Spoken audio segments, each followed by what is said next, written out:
Mark, it's time to preview Week 15. I'm just saying, some people are out there calling this potentially the greatest week in NFL history. I can barely contain my loins. I can see that, Mark. And if that's not enough, Thursday night between the Bucs and the Falcons, a weird and wild game in an increasingly weird and wild NFL season. It's time to heed the call.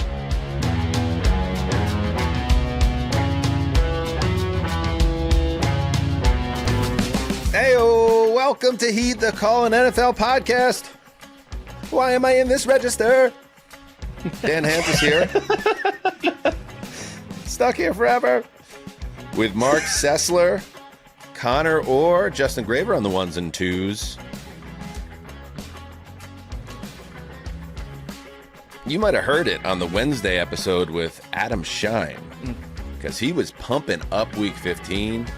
Mark, what was his exact wording? Did he say it was maybe the greatest Sunday in the history of CBS's scheduling? It was in that realm. It was it was something like that. It was. I mean, he's sort of like a CBS historian at this point in terms of modern day football, and employee. That's a huge, to be fair. and employee, but that's a huge statement. But then when you look at the slate, it's like, I don't know if I don't disagree. Meaning, I might agree. They both mean the same thing. That one. I don't know if I don't definitely maybe not disagree. I think you're right. And Gravy pointed it out before we started. Like, the primetime games are kind of meh, right? So we have, and we'll get to it at the end of the show, Falcons, Buccaneers kicking off the week, TNF, meh. And then you have Vikings, Cowboys, Sunday Night Football, meh. Dolphins, Steelers, mileage varies. If you're Conor Orr and you live in New Jersey somewhere, you can't wait for that game. The rest of us, it's like, all right, we'll see. Somebody will win and someone will lose. However, the Sunday slate, the portion of the NFL calendar that on this show, at least, where you're allowed to actually express critical thoughts about the league, they've in some ways have gone against the grain of making Sunday afternoon football the focal point of the entertainment experience by, getting the money, taking the money, and then peeling off games, con man, to all the different various streamers. It's just a part of the business model for the NFL. But somehow this miracle baby of Week 15 has all the juice in the early and late afternoon slate. Let's go, baby.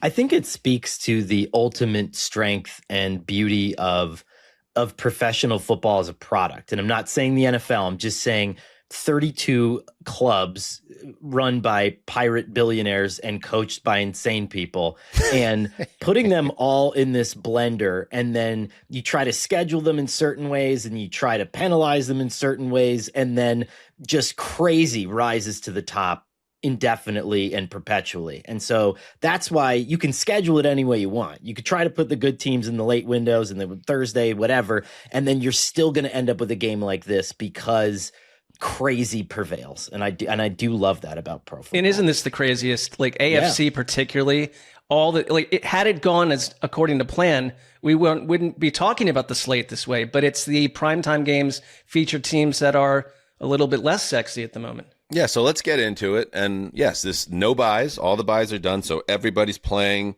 You have division showdowns. You have an amazing comeback story out of Seattle. You have, for all of us or the lucky ones, you have fantasy playoffs round one in this Sunday. So the football, it's good.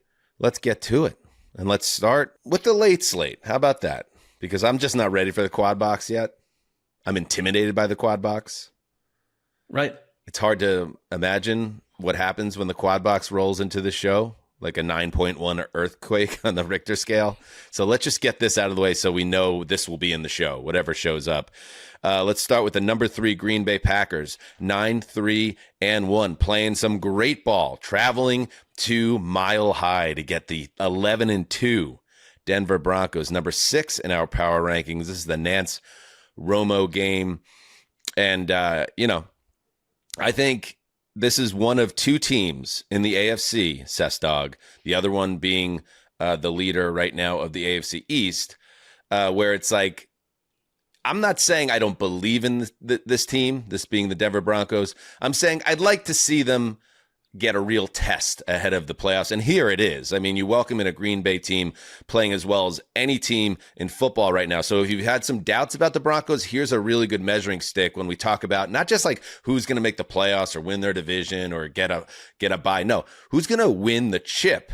This is a great test to see if the Broncos can handle a high-end opponent, because their schedule has been pretty soft overall this year.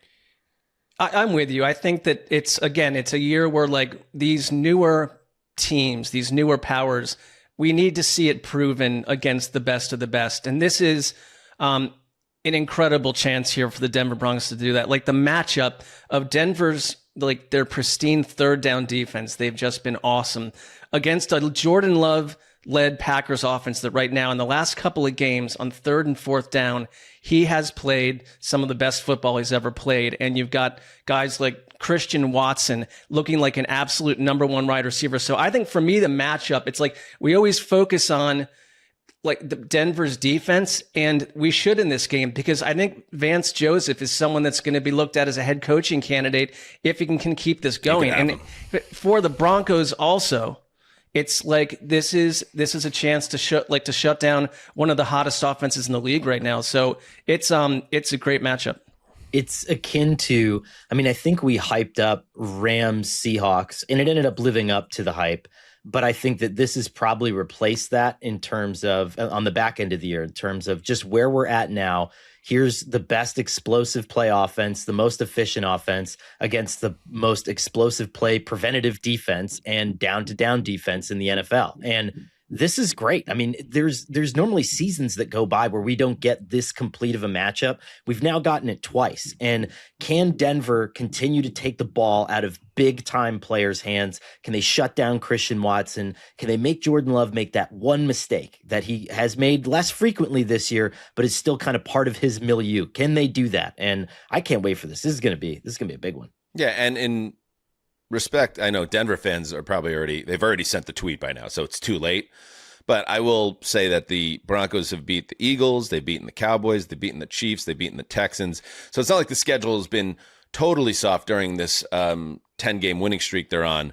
But yes, this is a legitimate challenge. And I think I want to see how the Denver passing game, because I think that's the one kind of chink in their armor for me. The one thing that I'm like, and I was on with Sheil Kapadia this week on his Ringer NFL show, and we were talking about the top contenders in the league. And I look at a team like what separates the Rams, for instance, from the Broncos. The Rams, I say, this is a fully loaded team. And if they just stay healthy, I don't have anything that I could really point to. The Broncos are a team, to me, that if they continue to play the way they've played, which is on offense, slow starts and then turning it on and having these theatrics in the fourth quarter, that might work against, the soft, soggy bottom and middle of the league. But you can't go down 24-9 in the AFC divisional playoffs. I need to see more consistency from their offense from quarter 1 to 4. So that's what I'm looking for here as well. And that starts a lot with Nix, obviously, and what he can do in quarters 1 through 3, not just 4. That's a tough test against Jeff Hafley, who is been one of the best defensive coordinators in the league, and the Packers defense as well, and Micah Parsons. But I think the Broncos under Sean Payton probably want games to go the way they did last week, or more of that, to your point, Dan, where they opened the game with like a 14-play drive that took up 9 minutes. And you're not going to do it in the flashiest way, but control the clock, time of possession, don't make Nix do it all, and then have him show up in big spots. I mean, this is the game, to your point, Mark, where we have to see spectacular Sean and spectacular Bo, probably without the aid of a running game. I mean, Green Bay's really come around, especially defending interior runs. I don't know if you're going to be able to get RJ Harvey going in this game. I don't know if you're going to be able to build that. And so this is your classic, like, can you carve up another team game for Bo Nix? And I think that might be the only way, because this front seven is maddening to play against. Christian Watson, like you said, Mark, and I was ringing this bell on the show earlier in the season, saying what they're missing maybe a guy, and Golden hasn't been the player that they hoped in terms of production this year. He's been banged up, the rookie wide receiver.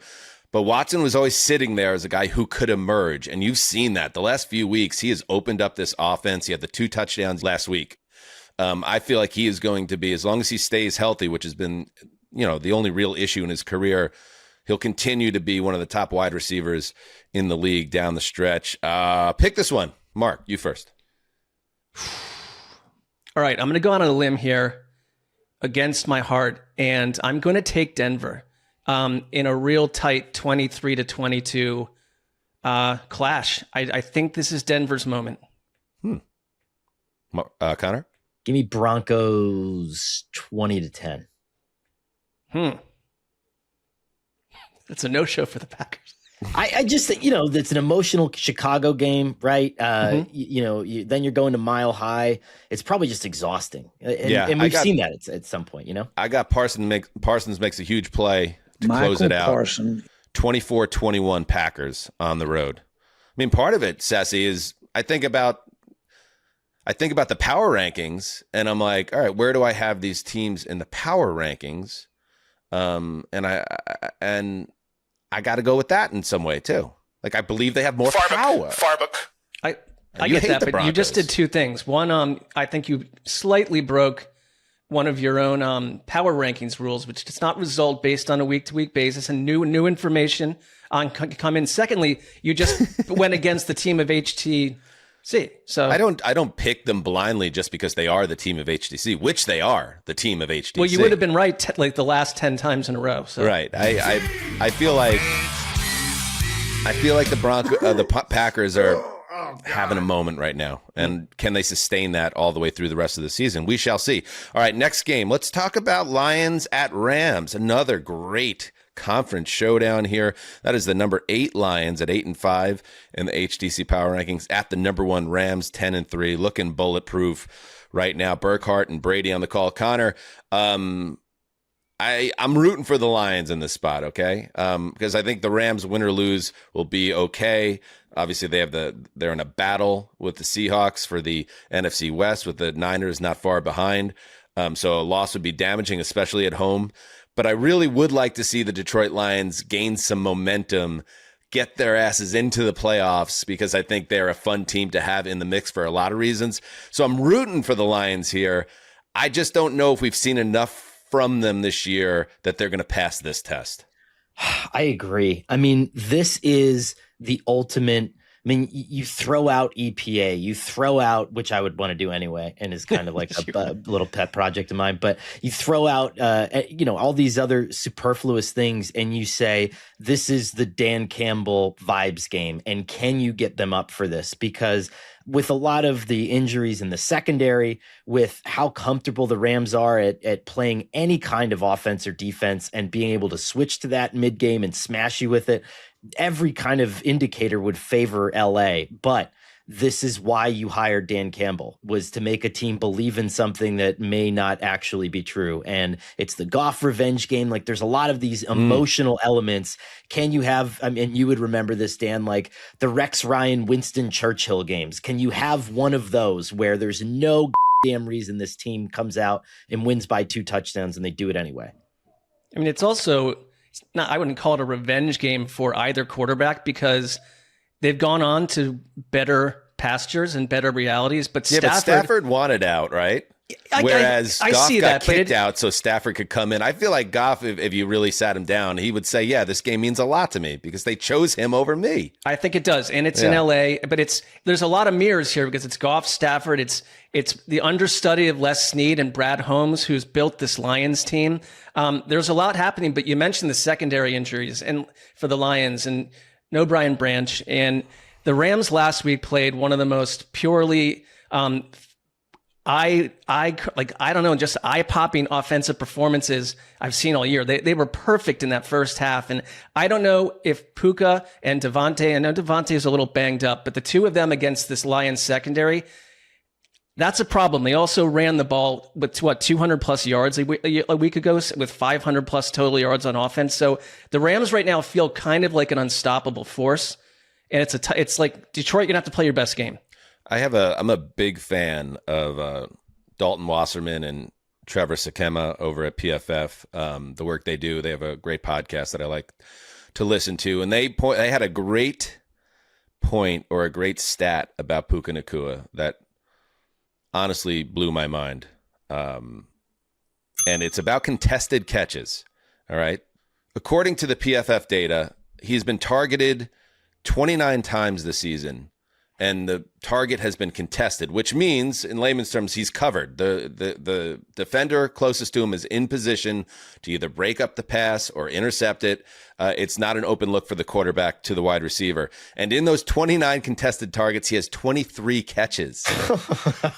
He's so good that even if he is covered and you throw it his way, there's an overwhelming % chance that he will come down with the catch. And then they did a little bit of deeper diving on that. And they're like, what's the most contested catches ever? And including playoffs, I think the number is 26.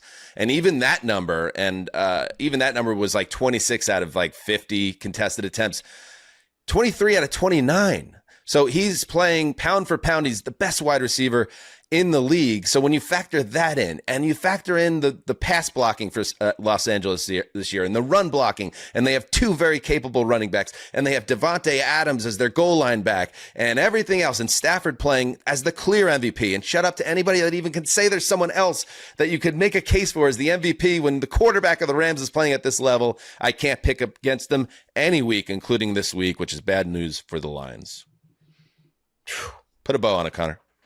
I want Detroit to win. The only way to win is establishing an early run. And then, the one thing that the Rams defense doesn't do awesome is shut down heavy play action teams. And maybe that's your avenue. If this is one of those Jahmyr Gibbs, Barry Sanders games, which we've seen. Not out of the realm of possibility. So I don't know. Let's have it. I want the Lions. I need the Lions to win this game. Yeah. Gibbs having 215 total yards and 3 touchdowns. That would be something I think they need, something like that. All right. One more game in the late window. We got bangers on bangers on bangers. Sessler, the number 22 Colts, now 8-5 at the number 2 Seahawks. Wait, Justin, can you check the data point? I know I banged the under on the Colts, right? Have they won enough games to already bang me on the under? Can they lose out and I somehow take? Okay, I'm already out. Yeah, it was 7.5. Yeah. Dang.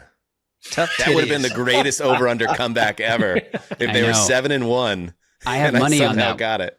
So you do? You have money on something tied to the NFL? Well, this is one of them. Colts under. Worst bet I made all season. You have multiple issues. All right, so the over has already been cashed. Beside the point, the number 22 Colts, 8-5, and now likely having Phillip Rivers at quarterback, traveling to Seattle, and they get the number 2 Seahawks, 10-3.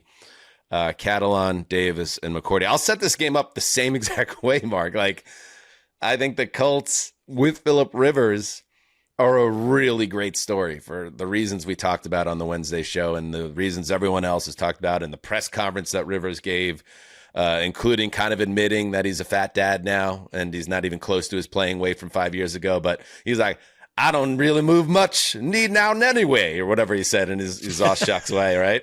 Yeah. So I want the Colts to win this game. That would be fun. But asking them to beat Seattle at home in this spot, that does not sound plausible. Your thoughts? Well, we've obsessed over the Baker Mayfield goes to the Rams and wins a game after one day of X, Y, and Z preparation. This feels like that on acid because I think we're going to find out pretty quickly how this is going to go. And this is the kind of thing where I don't want to even I don't want to fathom what's going to happen. But this Seattle defense, I think they're kind of built under Mike Macdonald to end this wonderful little storyline, maybe within the first 20 minutes of the game. We find out real quick with their pressure rate and their beguiling scheme and the fact that Rivers hasn't been on the field in half a decade, and we don't have any evidence, and he doesn't know how well he can move. I think he can throw the ball, but how well can he move against the second highest pressure rate defense in the league? I just think we're going to find out dramatically in the first half whether this works or whether it was just a nice storyline that we bathed in for 4 to 5 days. So I have 2 quick notes on this just because where else am I going to disseminate them? I was texting some people about the Colts just because aging athletes are like a thing of mine. It's just a favorite thing that I have. It's just the best. I love old over-the-hill athletes. And I was expressing that sentiment, and I was like, I really hope that you guys cook because this is awesome. And then I got sent back a picture of Scott Bakula from the Necessary Roughness. Of course. Necessary Roughness, where he's like a 40-year-old that comes back to play in college. And so great bad movie. Yes, I really enjoyed that. And the second thing is I was profiling Shane Steichen a couple of years ago when he was with the Eagles, and Phillip Rivers told me this. So they weren't after a game. You sit there and you watch the iPad and you disseminate all the film. The two of them would get off the plane, call each other, and then play by play just recite what had just happened in the game. And they both have that McVay photographic memory. And what's cool about Steichen is he was the first ever coordinator to, when he was designing plays for Phillip Rivers, he would build in Phillip Rivers's very weird like arm, the way that he throws the football. And he would take plays out of the playbook because he would go back there and be like, I think that's weird. Like, I don't think he would want it to be that way because it would be hard to throw the ball like that. They have a very special mind meld. Do I think it's going to matter? Probably not. But that is what's the fun of it to me. Like, this is like a Rust Cole and Woody Harrelson just teaming back up to fight the Yellow King. And I dig it, Absolutely. And you see, it would have helped if they had a little bit more of a soft landing. Like, it would be great if this game was at Lucas Oil Stadium against the Tennessee Titans, but it's not. And that's the tough thing. By the way, Necessary Roughness, definitely my favorite football movie that had Sinbad in the pivot and Kathy Ireland as the place kicker. Definitely my favorite movie with that. I don't know what the other choices would be, but I think you picked correctly. Anybody remember the young hotshot quarterback who Bakula displaces, who played that role? No, who's it? Jason Bateman. Bateman. Whoa. Bateman. At kind of a crossroads in his career, I'd think, before. It was. Right? Yes. He went off the grid for a bit. Yes, absolutely. Check it out. A Necessary Roughness Patreon live watch. There are worse ideas. Dan, I do wonder, like, how do you think Rivers is going to do? I think they're going to run the football a lot and check down the ball a lot and play a very conservative game plan. My concern is, again, using the Drago Apollo analogy, that they get down quickly and they're in obvious passing situations, and the Colts and maybe Carly Ursay Gordon is like getting into Steichen's ear. It's like, throw the ball, put him in the shotgun, like, and all of a sudden that pass rush is tuning up and getting after him, pinning their ears back. I just hope they. I don't know. I think I feel like it's because it's a brotherhood of us mid-40s guys. Like, I just don't want him to get hurt. Exactly. I don't think it ends well for the Colts, but it's a hell of a story. Do we know for sure that he's starting? Well, Riley Leonard is a full participant in practice. Yeah. Okay. I mean, maybe he's not. I still feel like it's too on brand for the Colts for Rivers to start, but it would not be the worst idea to keep him on a second string and let Leonard take the bullets here. But Leonard's not healthy. He's like a strained knee ligament. Yeah. But I guess practicing in full. I guess we'll see. All right. By the way, do we have that Rivers sound when he was asked about his playing weight? And I will answer your question a little better on the playing weight, Greg. And not what it was when I walked up the field in Buffalo. All right, I can tell you that. But then I'll follow that up with, I ain't never ran away from anybody anyway. Right? So I'm gonna. They people say, well, they're gonna know you're gonna be right there, and it's like, well, they knew that for 16, 17 years. So look how happy he is. That's what I said on Wednesday, Connor. Yeah. Like, he really is like, guys trip. We're going to Denver. We're going to go check a game at Coors Field. We're going to play 18, and then we're going to go whitewater rafting. And there's going to be no kids and no wife around for thousands of miles. Stay healthy. He does look thicker in the face to me than ever. A little before. bit. Yeah, that's the first time I noticed that. I thought the same thing. But he's got that aw shucks mentality. He's like, oh, gee, I ain't ever gotten away from nobody anyway. How? It's like, oh, it sounds nicer when it's all fun until it's not. All right, let's take a break. And when we get back, we dive into the quad box. Mark, I was looking at my phone bill the other day, and honestly, it felt like someone stole a little bit of my holiday joy, my soul even. I get it. I'm sorry to hear that. I was in that boat too until I switched to Mint Mobile. And right now, all their unlimited plans are 50% off. 3, 6, or 12-month plans for just $15 a month. It's their best deal of the year, and Dan, it makes it so easy to finally give your old overpriced plan the Scrooge treatment, okay? I kept my phone, brought my number over, and the service is fantastic. High-speed data, unlimited talk and text, all on the nation's largest 5G network. No contracts, no nonsense, and I'm saving a ton compared to my old provider. I use this, and you should too. The Scrooge treatment. I like that. Well, that sounds great, buddy. So if you want to take control of your wireless bill and actually enjoy your service, now is the perfect time to switch. Turn your expensive wireless present into a huge wireless savings future by switching to Mint. Shop Mint Unlimited plans at mintmobile.com/heedthecall. That's mintmobile.com/heedthecall. Limited time offer. Upfront payment of $45 for 3 months, $90 for 6 months, or $180 for 12-month plan required. $15 a month equivalent. Taxes and fees extra. Initial plan term only. Greater than 35 gigabytes may slow when network is busy. Capable device required. Availability, speed, and coverage varies. See mintmobile.com. All right, we are back. It's time to move deeper into... Yes, Justin. Hey, we have somebody from the NFL League office on the line, and I thought you might be interested in talking to them. Who is it? That depends. It's a person claiming to be Mark Butterworth. How do I know that name? How do we know that name? He is the NFL's vice president of instant replay. Oh, yeah, that guy, the guy that had the statement. Him. Oh, yeah. from the week. Yeah. Yes, Mark Butterworth. Yes, put him on. Put him through. Wow. All right, Mr. Butterworth, you are on with Dan, Mark, and Connor. Okay. Mr. Butterworth, how are you? Thank you for joining us today. Thank you for having me. All right, Mr. Butterworth. This is great. This is great because I like the ability to connect, and obviously a lot of people were trying to wrap their heads around that overturned Isaiah Likely touchdown against the Steelers. Since we have you, could we get a little further clarification on that one? Of course, Dan, of course. Now, as I explained in my official statement last Sunday, the receiver initially controlled the ball, but what often goes unnoticed is what we in the department call aerial phase microstabilization. This is the 48 to 72 millisecond window in which the athlete's neuromuscular system engages in a complex dance of tendon tension, ocular fixation, and gravitational harmonization. During this period, the receiver's right foot enters the certified legal participation area, followed quickly by the left Mr. foot. Butterworth, Mr. Butterworth, and I'm sorry for interrupting, but with all due respect, yes, I'm here. With all due respect, you can see how the average... It's totally fine. I'm used to it.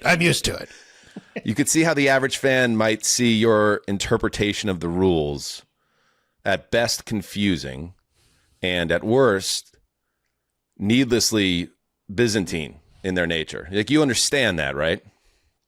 Well, Dan, with all due respect, if you'd let me complete the process of my explanation, you'll see that even, say, a Philadelphia Eagles fan should have a clear understanding. Okay, go on. Anyway, after those two critical foot placements, the receiver attempted an act common to the game, a phrase that I must note has an entire subchapter dedicated to it in the officiating manual. The short version is he tries to take another step, or a football move. Unfortunately, before the third sequential event could occur, the defender initiated what we term a first forceful, non-consensual ball replacement attempt. Thus, and I cannot emphasize this enough, the play was correctly ruled incomplete. I am afraid to ask any follow-up questions, to be honest. No need. I'm not finished. Now, from an officiating standpoint, as long as the athlete demonstrates micro-possession capability. Micro-possession? You can't be serious. Micro-possession. You can't be serious, dude. Well, it's outlined extensively in Section 14, subsection C, paragraph 2, appendix 4, item B, which I'd be delighted to read aloud. No. Open my No. We're good. That is enough. I understand.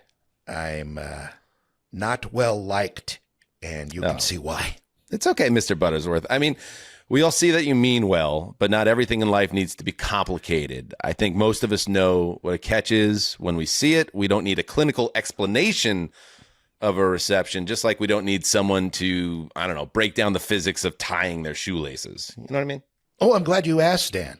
The key to a proficient and malfunction-free shoelace security implementation comes down to the correct ratio of excess fabric parallel to each end of the bunny ear. Of course, we are having an entirely different conversation based on the type of lace in question: cotton, polyester, nylon, and my favorite physics brainbuster, leather. Oh, my goodness, leather, you tricky little duck. I seriously have an issue with you as a person, Mr. Butterworth. And I completely get that.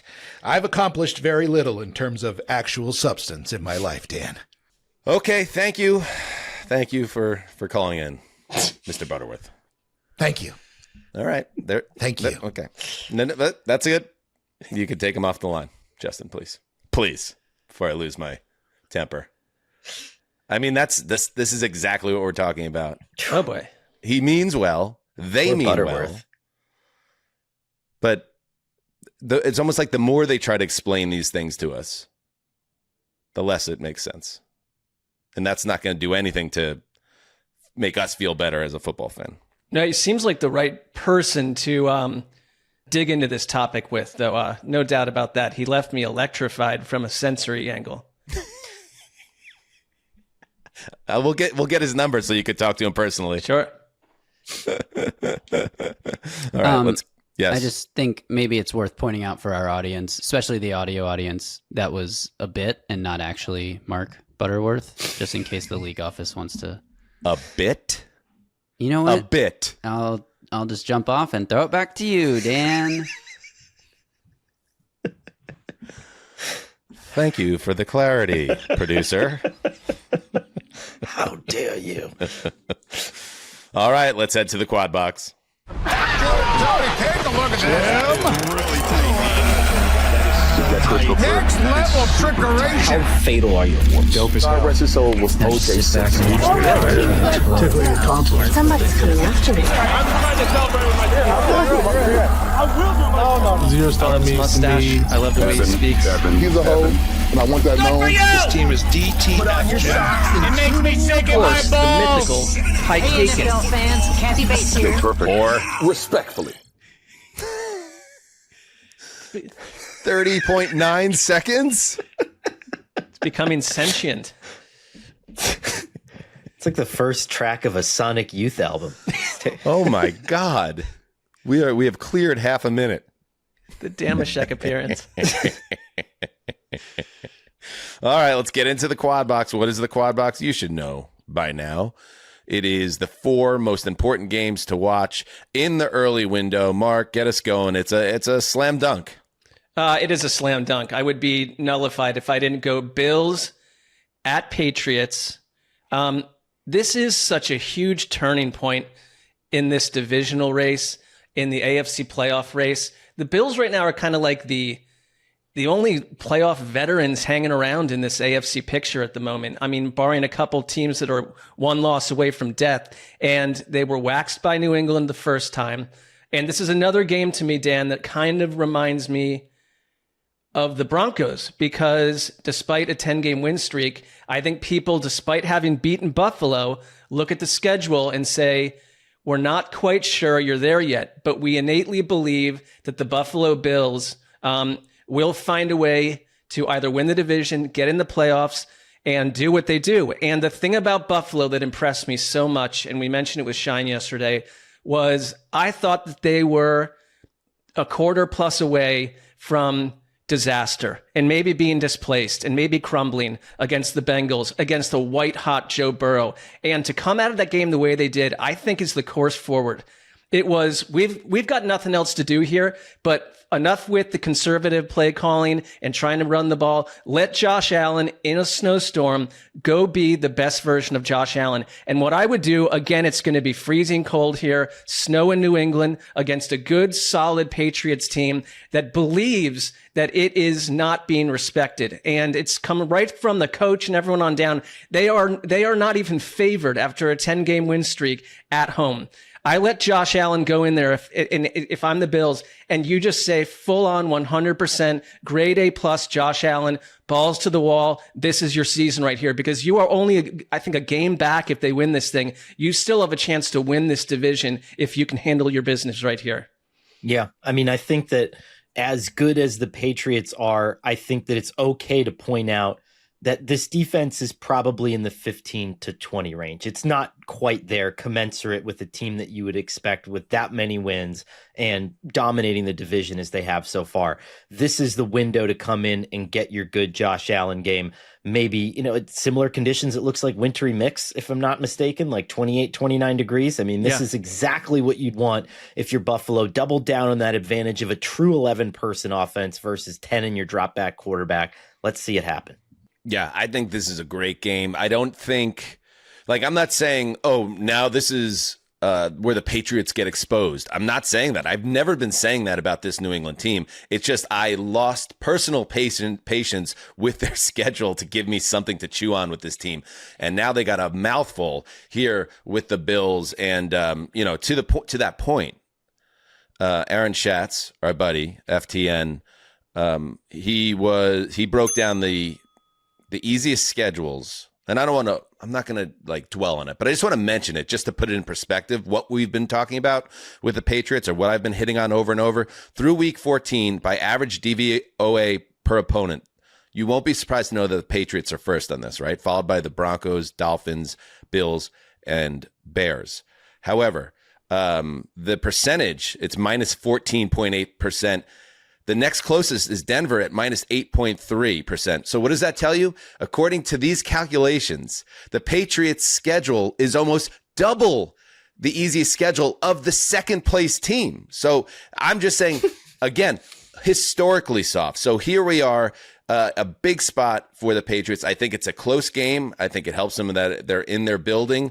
And my last thought about this matchup is the Bills better win this game, because they are deep within the scriptures of the Steinbrenner doctrine. Anything short of a championship appearance here is failure, and they're not going to the Super Bowl as a wild card team. You got to find a way to steal this division, and it starts right here. I would say one thing, there's a reason that the number 4 Bills are playing the number 5 Patriots. The Bills were on that list too. If I went and looked at their schedule too, because you're right about the Patriots.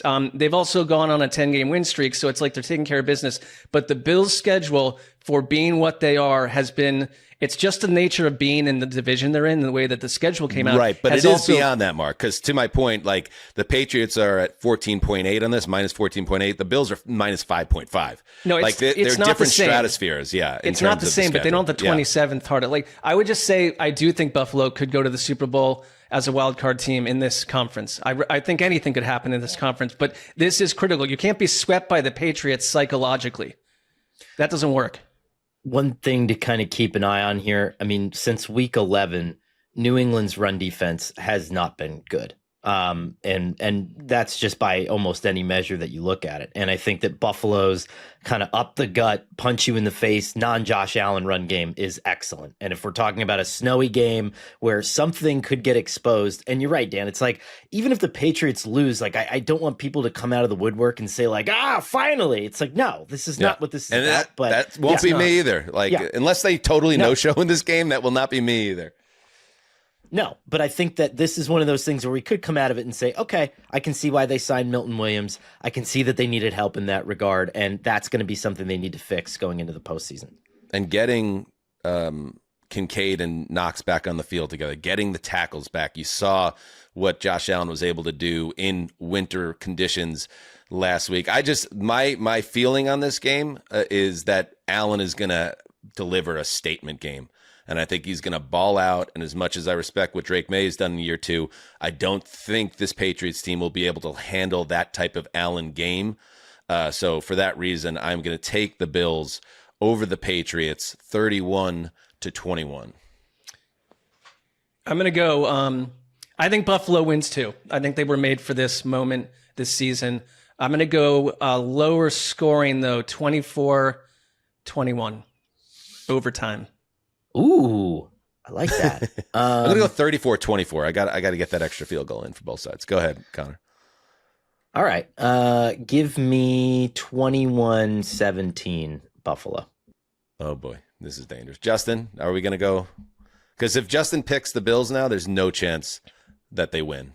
That your power is in your hands, Justin.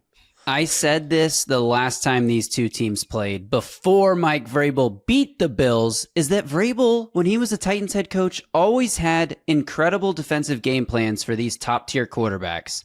And I think he will again. Give me the Patriots. Okay. I'm good. I'm actually good with that. I was uncomfortable with us all taking Buffalo.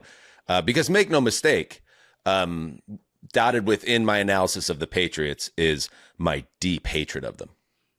So I would like them to lose. We know. But I'm not saying they suck. But, oh, God, I would love all those people in the woods of Foxborough to get in their cars feeling like dog shit. Can you imagine Dan still being on NFL Network saying exactly that on NFL Network? You know, I love you New England people. All right. Next up in the quad box, Connor.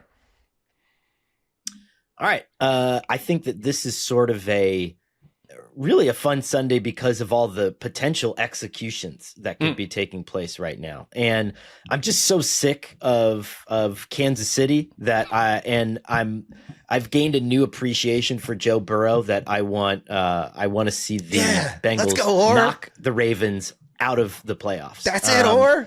Let's go. Do you know why I'm so appreciative of Joe Burrow right now? I'm not sure. Why? Well, could be multiple reasons, but tell us. Go ahead. It's his birthday yesterday. Okay. 29. And his offensive line gifted him a box of Pokemon cards, which is something that's very much something that I love to do and collect.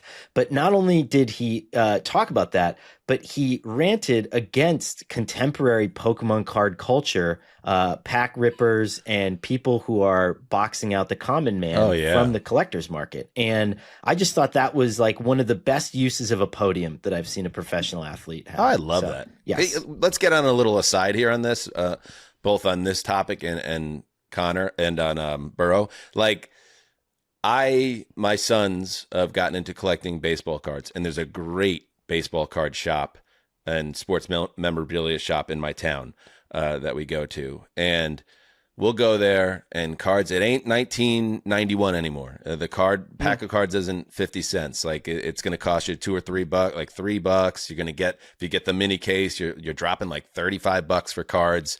But then you're ripping them with your sons, and you're having a great time doing it, and it's bringing back all this nostalgia. It's one of my favorite things, right?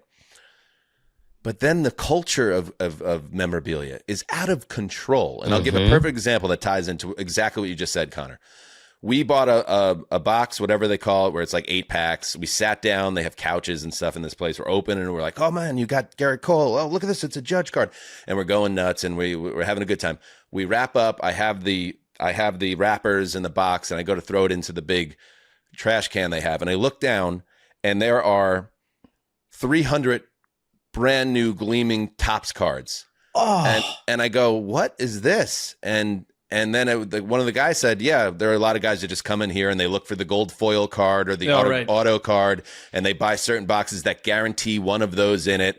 And once they find it, they just toss the rest of the cards. And I'm like, oh my God, what is wrong with the universe? And I might have dumpster dived. Yeah, I did. Dad dumpster dived, and I got all those cards, and all of a sudden we just doubled, because that's what it's about. It's about the players and all that. But the memorabilia side, I'm sure that would disgust a Burrow as well in the Pokemon and universe. One thing, like, let the kids, give those cards to the kids, because there's a time. Leave them on the table. Right. I don't know if that pissed me off. Connor, you actually sent to my two sons like a massive collection of Pokemon cards when that was their obsession. And maybe some of them were rare or not rare, but to them it was like an absolute treasure trove. And that was a very kind thing you did, but it's like... Was there some like spilled Coke on it and like a banana No, peel in they there? were You in just great grabbed out of the shape. garbage and threw it in the mail? No, you can tell Connor took good care of his cards. By the way, the Burrow sound is very interesting. And I'll tell you Right. why I thought it was very interesting. Let's play some of that because he was very introspective on his birthday and maybe even a little bit melancholy. Melancholic? You know, if I want to keep doing this, I have to have fun doing it. You know, I've been through a lot, and if it's not fun, then what am I doing it for? And there was even a follow-up from reporters, like, it sounds like, are you in a good space right now? And he was very open that he's in a kind of a bit of a weird headspace.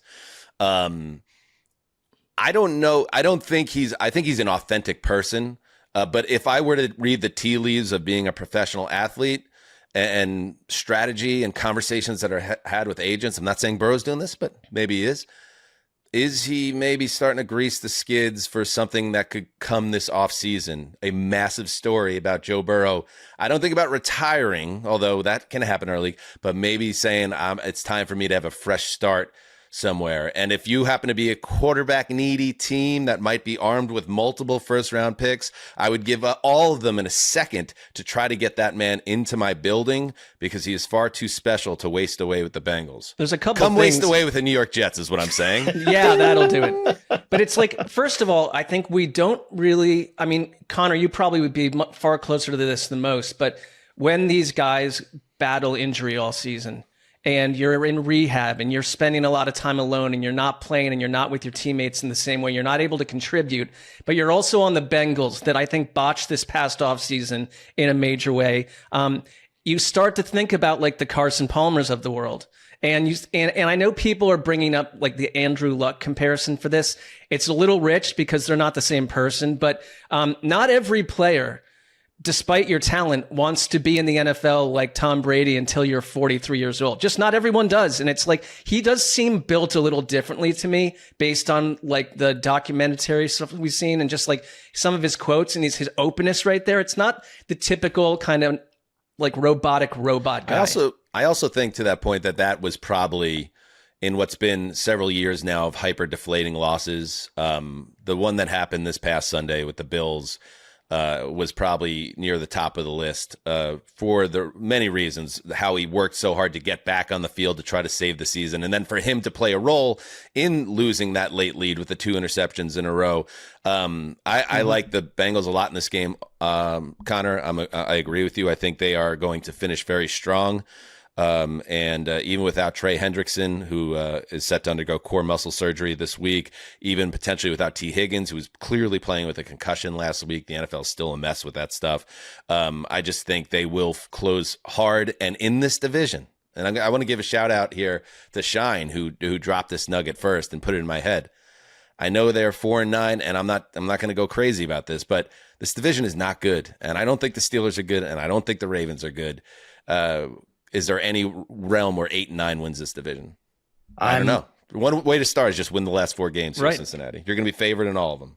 I mean, you got to consider the multiple factors at play here. The Bengals are so scorned by what happened with Carson Palmer that any semblance of unhappiness from Burrow is organizational unhappiness. And I think that Zach Taylor is probably on alert. He's got to close strong because if the door opens for that Cincinnati coaching job, that becomes the premier coaching job in the NFL. Every single person wants that job because of Joe Burrow.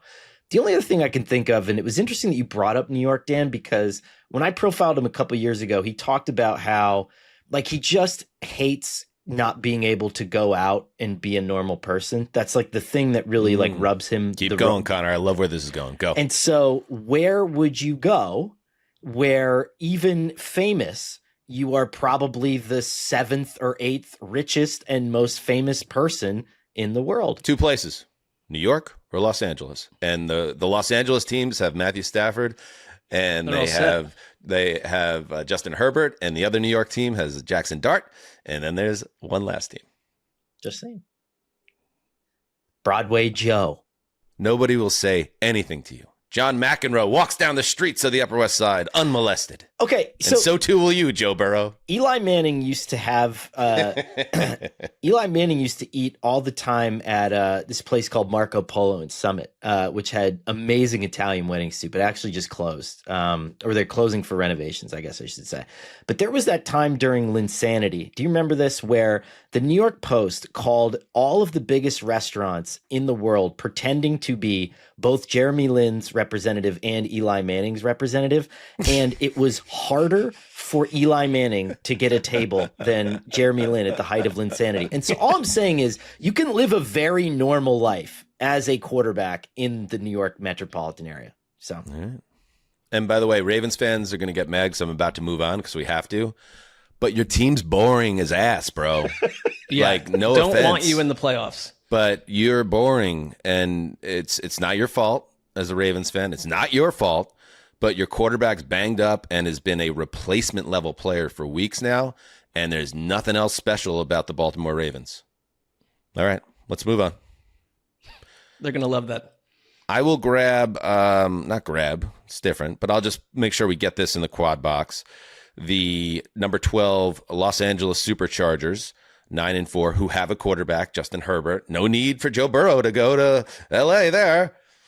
At the number 15 Kansas City Chiefs, 6-7. I can't give up the ghost. Kevin Harlan, Trent Green. Like, I know the Chiefs are going to find a way to win this game. In my heart, I know they're going to find a way to win it. And I'm saying that knowing full well, Cessy, that the Chiefs keep telling us over and over and over again, we are not special, and we can easily lose this game. But I just think it's that maybe like the dead cat bounce of a once great team that still has something to play for and is not going to go out meekly. I think they get back to 500 and keep themselves in the race rather than completely fall out of it. So I like the Chiefs here. Tell me why I'm wrong. The Chargers are a better team. That's why you're wrong. That's true. But that's true. That doesn't always matter. And I look at what happened to the Chargers last week against the Eagles, where Justin Herbert was absolutely battered behind that tackle-less line, 7 sacks. I just think Steve Spagnuolo, they forced him to run more than anyone else on. He ran 10 times with the glove on his hand. Like, I don't like the setup against the Spagnuolo defense that they lost to the Texans, but both teams were hitting with brutality and force, sheer will, and darkness. And I think you're going to get that Spagnuolo defense going after this Chargers offense and their quarterback the best they can. And then you just need enough from Mahomes and the Kansas City offense. It's like my one concern is Mahomes was hobbling around at the end of that game. I don't know how healthy he is, except what quarterback can hide injury status or problems physically better than him. I was just going to say, this is all like a grand setup for the Chiefs, like Mahomes coming out and rushing for 192 yards in the second half of the Super Bowl. And everyone's going to be like, oh, I thought he was really banged up this time. This is I think the final Jesse Minter head coaching audition. And I think that this will be an exciting one to watch because Mahomes at this point, I think, has got to start cutting receivers out of his life. I think it's time to, and you're probably paring down who you're throwing the ball to. And I think we saw some of that by virtue of just frustration because he bypassed open people. I mean, we talked about this last week and maybe argued about it a little bit, but he was not throwing to open people. And I think that what's happening right now is he's in the process of being like, you know what? You're not catching the ball. You're done. You're not catching the ball. You're done. I need people I can depend on and move forward with. And we'll see how that goes. Yeah, I think one thing he needs to do, and if I met Mahomes in Los Angeles, walking through Los Angeles, I would not bother him. I'd let him enjoy his dinner. I'd give him his space. I might bother him. But then after the meal, I might go up to him and be like, hey, man, it's 2025. Stop throwing to big athletic, quote-unquote athletic receivers wearing number 80 like it's 1993. Like, just stop throwing to wide receivers that have their numbers in the 80s. They're never going to come down with a 50-50 ball. They're always going to get the ball knocked away, no matter where you place it downfield. It's time to load up Travis Kelce, get him in the right headspace so he doesn't have butterfingers. Just give Rashee Rice 15 targets a game. Do what you got to do. Find a way to get the best out of Xavier Worthy. And just like you're saying, Connor, everybody else, everything must go. Well, and here's the thing, right? For a long time, there was like Justin Watson, right? They had receivers like that during their Super Bowl run. And these guys were really good at understanding where Mahomes wanted them to go when he was extending the play, because Mahomes was going to do something spectacular, and then they had to match with that. As Mahomes gets older, he's going to want guys to do the work, right? It's like, right. I'm tired of manufacturing you open and then hoping you're in the right spot. I want you to be freaking open. I want to use my accurate arm, and I don't want to have to be Russell Wilson until I'm 35, 36, 37 years old, because we've seen how that ends. But what's frustrating is it feels like about 3 to 4 weeks ago, we thought that this offense had taken a step and that there were options and there were different types of receivers and targets. And then you get like the game against the Texans. Now that was against the Texans, but I mean, someone like Travis Kelce came out of that, and I watched some of his podcasts, like dejected. I think he felt like he let the team down, and they're all kind of letting each other down. Yeah. So it's like, here's your kind of your last chance. Like, they need to beat the Chargers and Broncos at home. And then they have to knock out Tennessee and Vegas, much easier. They've got to run the table, basically. I think they're going to win this game. I don't know if they run the table, but I think they win it. The Chargers, for everything that they've done, and as gutty as Herbert was on Monday night against the Eagles, they didn't play well in that game overall, and they have a lot of problems. They can't protect the quarterback. Running the football is hard. The offensive line is fucked, okay? And for that reason, I think they're going to continue to play these ugly, low-scoring games because they're good at them and they know how to muck it up. But I think the Chiefs at home will get on the right side of this. 2016, I got this one. All right. One more. Quad box. Justin, it's on you, buddy. Yeah, this is a tough choice because those are by far the 3 best games, and I'm going for my own curiosity factor as I add the 4th one to the quad box. I want to see if the car crash continues or if the bounce back happens. The positivity rabbit has been removed from the Eagles locker room. Will that fire them up? I'm going number 32, the worst team in the NFL, according to us. Las Vegas Raiders at 2-11. Island. At the Philadelphia Eagles, number 13 in the power rankings, 8-5. Kenny Pickett getting the start for the Raiders. I think you got this right, Justin. I think you got this right. I think the Eagles are such an important team in the league, defending champion, 3-game losing streak, everything going to hell. Hurts playing the worst game of his life 6 days earlier. Yeah, I'm legitimately curious to see the Eagles show up. Go ahead. And Fox must agree because they put Joe Davis and Greg Olsen on this game, which blew my mind a little bit. That is surprising. Pickett's out. What's wrong with Geno? He's got some sort of shoulder issue, and he left last week's game, and Kenny Pickett finished it. So Kenny Pickett up against his old team, not the oldest team, but one of his old teams, going to get that revenge win and just tank the Eagles, crater their season, kind of. Not really, they have time, but it would be fun. This is how bad it is in Philadelphia. Sirianni did his weekly appearance on 94 WIP in Philadelphia, and he's asked if Jalen Hurts, who 10 months ago absolutely played his balls off in a Super Bowl blowout win over Patrick Mahomes and Andy Reid in the Chiefs, and he's asked about benching Jalen Hurts. No, I think that's ridiculous. I think, Jalen Hurts, I know every time I go out in that field with Jalen Hurts as our quarterback, he's a winner. We have a chance to win the game. And that's something that's been proven. We've won a lot of football games. And again, this is the most ultimate team game. So, you win together as a team, you lose together as a team. It's never just one thing. I mean, I get the car crash side of this, and you did make the right pick, Justin, but more reality-based, they kick the Raiders' ass and get back on track and quiet some of this down. Like it does spin out of control otherwise on the coach quarterback angle. Hurts is coming off one of maybe the worst game of his career, obviously. And like Philly radio is going to respond as we know they're going to respond, but they're not going to lose to the Raiders. This is what I was saying the other day. As much as I would love for the Eagles to crater, that's a fun story and see what happens. The truth of the matter is this is not the 2023 Eagles to me because the defense is still playing at a high level overall. The Black Friday game notwithstanding, they're still getting after the quarterback. The Jalen Phillips move worked very well. Nolan Smith, they are one of the top pass rushing teams in the league. They still have great young players in the back end. They got Zach Bond patrolling the middle. Like the defense, I think, is going to keep this from turning into a disaster at the end of the regular season. I will see what happens when the competition picks up. But Connor, they have the easiest schedule by far down the stretch here, getting the Raiders and the Commanders twice in their last 3 of their last 4 games. I don't think their blemishes are going to pop up here or over the next 4 weeks, but we'll see in January. But like if they struggle in this game or God forbid lose this game, it's one of the biggest stories in the NFL.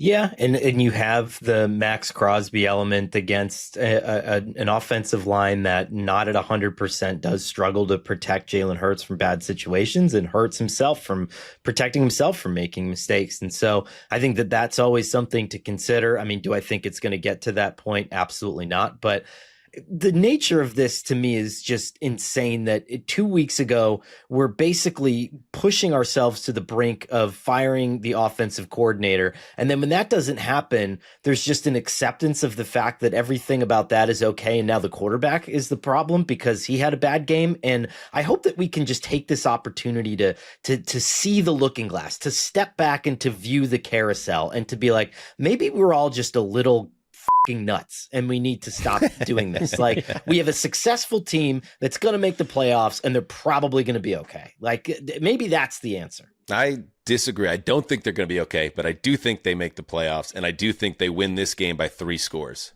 So for at least 1 week, I think things will be okay. You won me over with that last line. That they'll win?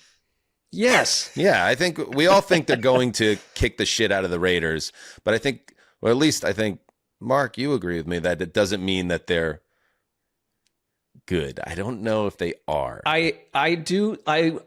Good. Good, yeah. Are they good? They are good. They've got some. They seem to be a drama. They magnetize to drama. But are they good? Yes, they are good. Are you they, want them are they, to. You want them to bring me have into a bomb it. drop. I'm asking you a question. It's all right, every tell me when show. to stop. You ready? It's all right, every show. Here we go. Focus up, Mark. Here we go. Are they good? I am focused. Listen, are they good? Yes. Are they very good? Yes. Are they great? TBD. Coward. No, I'm not a coward. They're the Super Bowl champions, and they've got a Super Bowl type defense. Hold on the fence, Sessler. Nope. Right. I'm not going to wish cast their demise and have everyone fired either. No, tell me if you think they're actually going to be a team to reckon with in January. I think they're a very good team that we've seen. How many times have we seen a troubled squad or one side of the ball fix itself before January and become who they really are? I think this is a little bit more dire than you'd want it to be, but I think they are a very good team. And we don't know how very good they can be. I think they can beat this. There is no great team in the league right now outside of the Rams and maybe the Seahawks. So that's where it's going to end probably. But the Eagles are not just less than good and just a problematic sail barge floating into, the Bermuda Triangle. I don't buy that. Not yet. That would be way off course. A giant barge floating through. Was that the Caribbean? Somewhere. Yeah. Is there...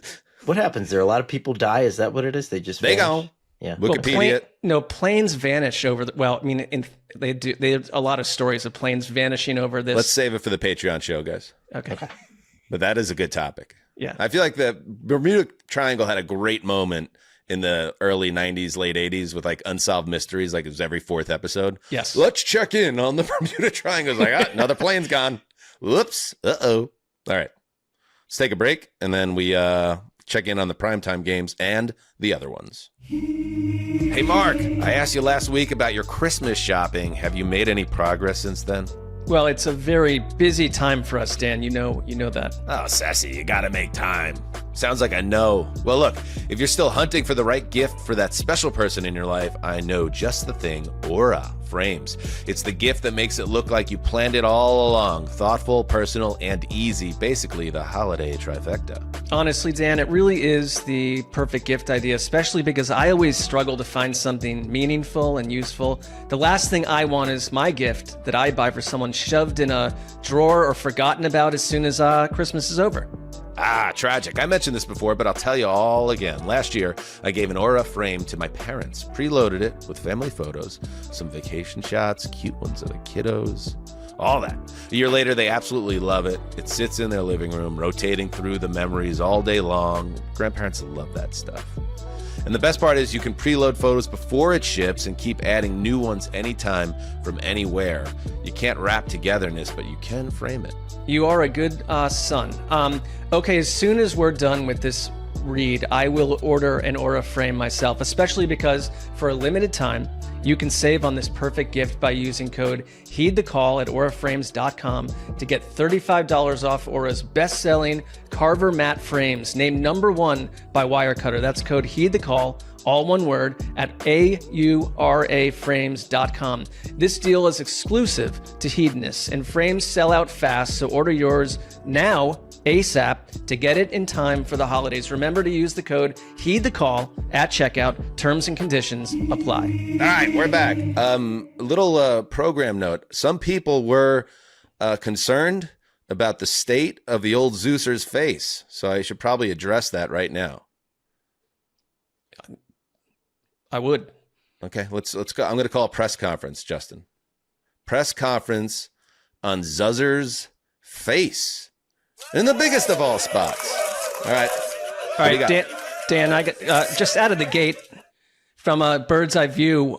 You seem to have almost like a double black eye. How does one get to that situation in your leafy hometown? Okay, so. I don't live in a leafy hometown, but I will say this, Mark. It was an unfortunate incident in the backyard of my home. I was doing some yard work. I was installing some Christmas lights. They were ground Christmas lights that go in the ground and pointing up at some of the foliage. And I had a green light and a red light, green light, red light, looking great. I had an extension cord scenario where the cord wasn't exactly where I wanted. I like to keep the cords hidden. I like to keep it clean. So I bent down in a tight space to hide a cord. I came up and in a clumsy manner. And Zuzzer isn't typically clumsy. I'm dancing bear, baby. I got agility. I have a good sense of balance. But in this moment, I got careless. I came up. My head made contact with a gutter.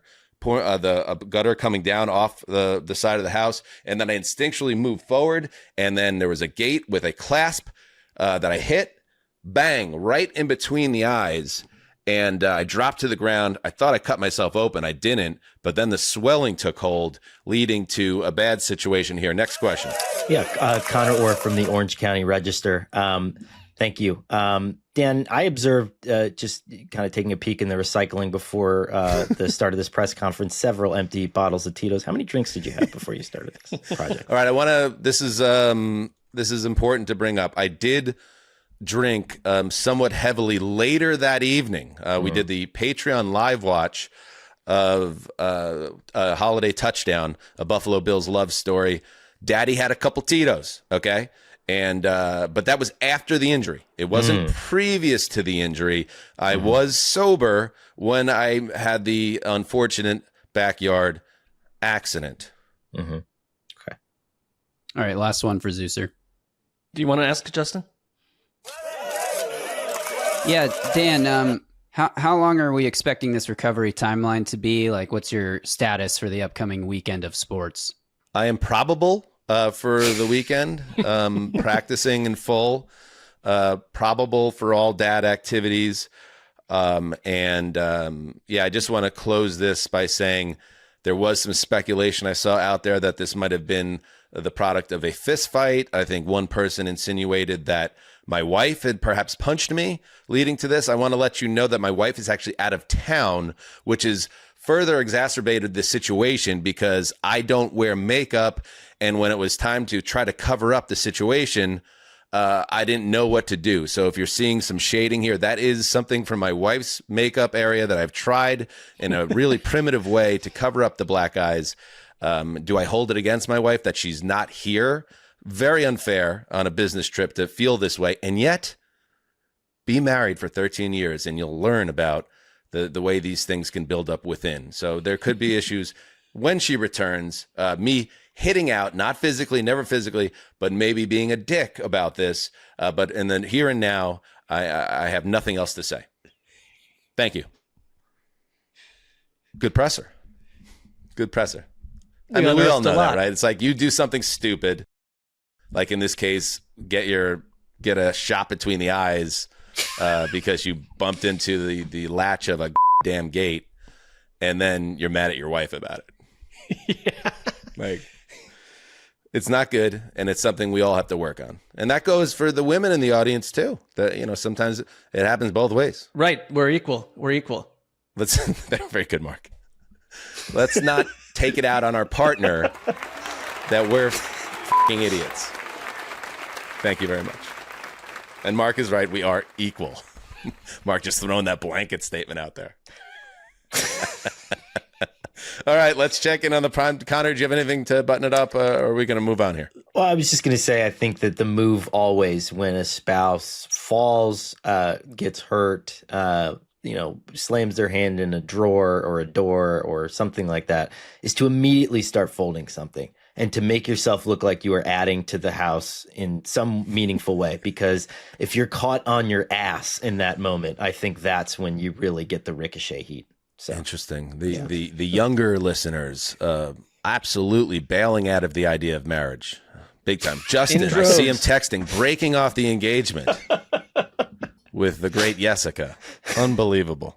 Ridiculous presumption there. All right, let's get into the rest of it. Let's do the primetime games. Let us start with Sunday Night Football. The number 23 Vikings, 5-8 at the number 14 Dallas Cowboys.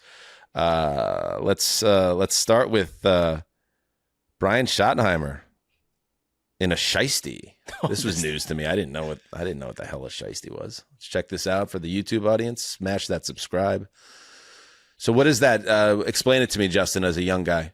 Yeah, so this is from Hard Knocks. A shiesty is that like baklava thing that George Pickens wears and CeeDee Lamb was spotted in. Oh, yeah. And on the Hard Knocks in season that literally 0 people on earth are watching, Brian Schottenheimer said he had to get him one of those, and then he put one on in practice. And then in his press conference this week, he was asked if it was the first time he's ever worn one. Yeah, I didn't really like it. I couldn't breathe.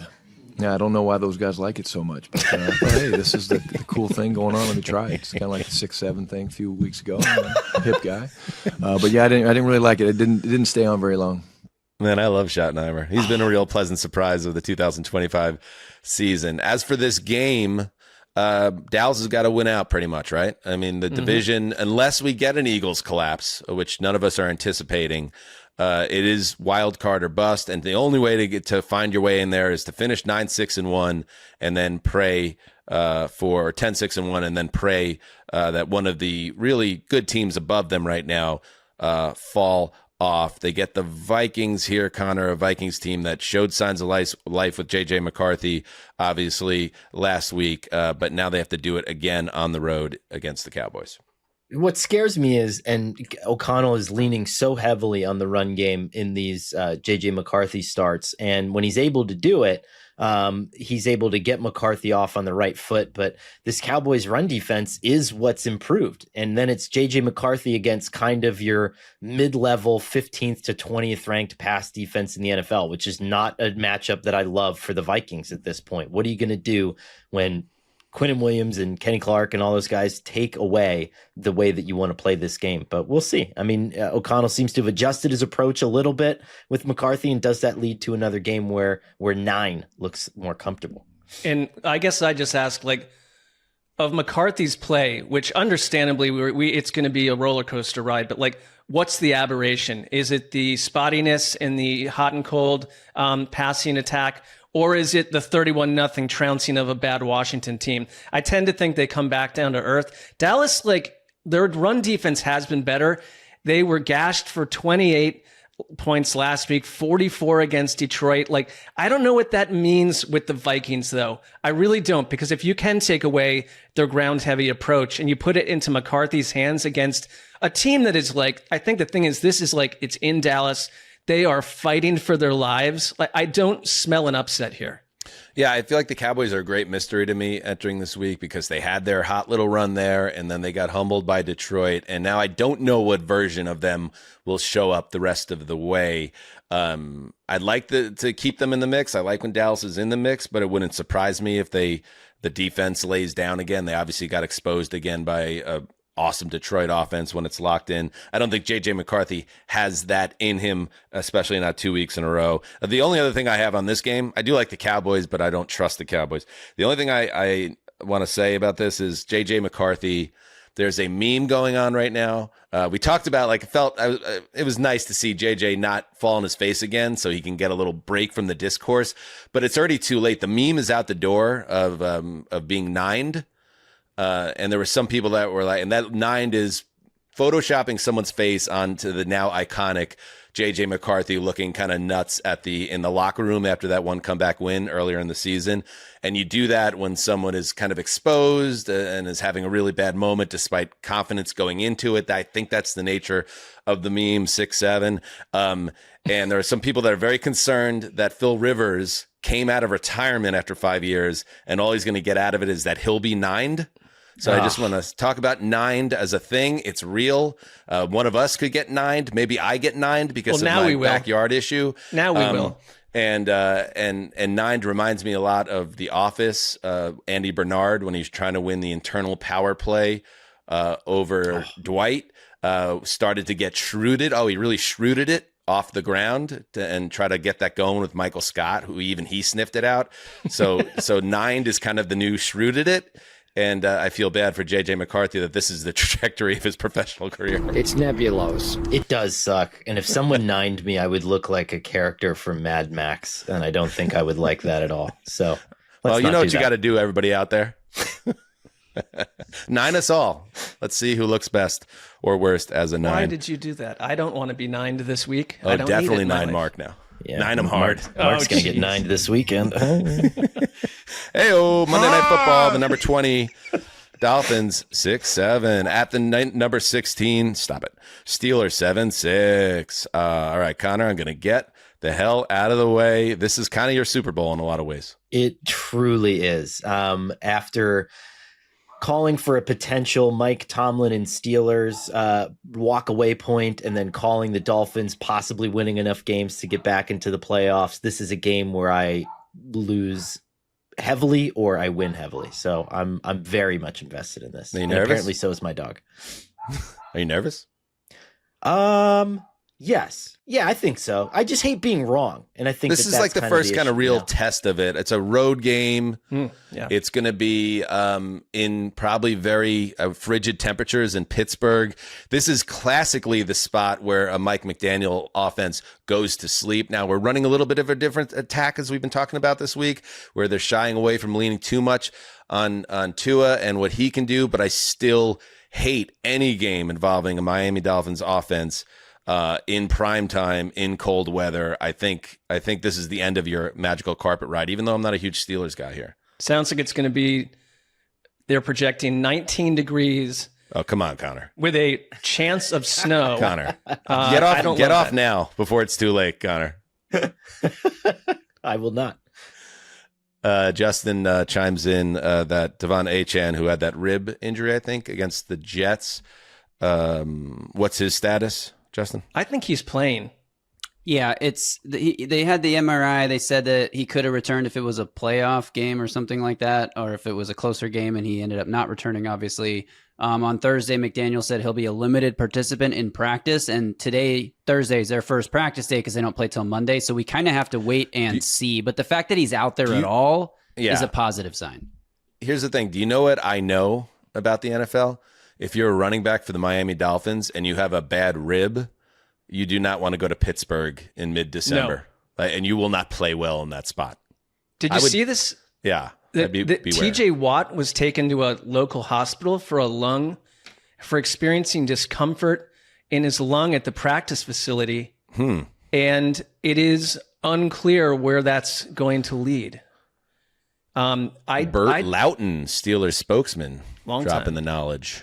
Get Bert on the show next. Long time. We need more Berts in the world. All right, there you go. Keep an eye on it. Anything else on this one, Connor? Buck and Aikman on the call, of course. Ooh, see, I hope that they give.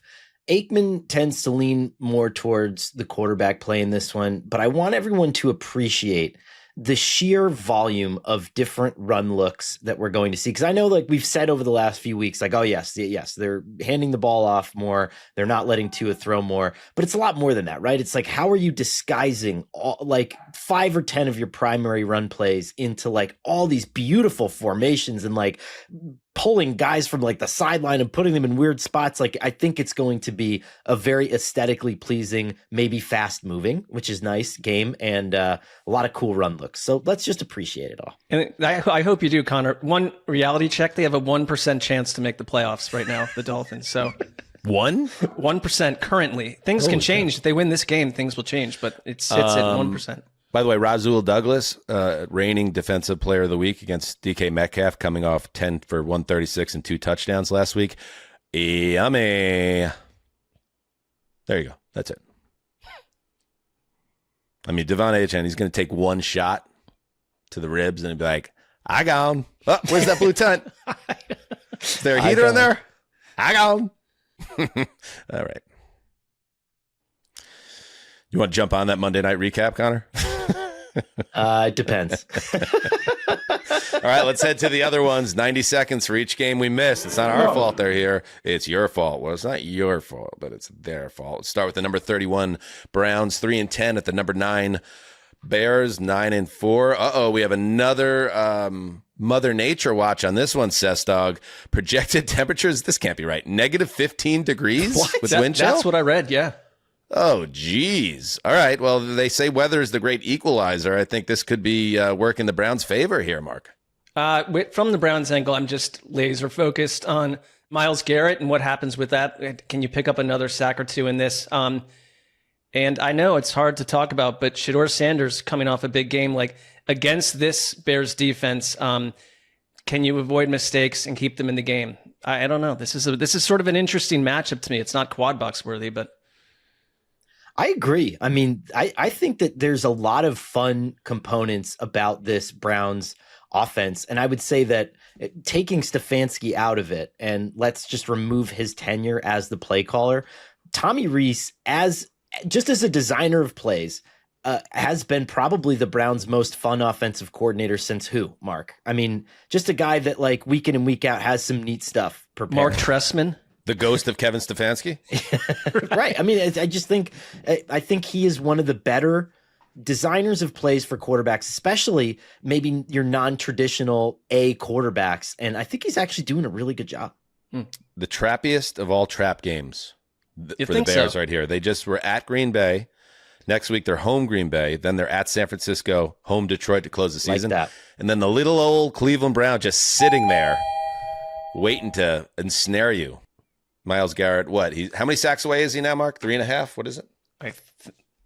He has 20, and the record is 22.5. So he is right close from breaking it. Give it its dignity back. I just want my sack back. I need Gastineau on this. I need a Gastineau. I'm going to get my sack back. I'm going to get my sack back. The number I'm 20. Get my sack back. I'm going to get my sack. Ellen Moore.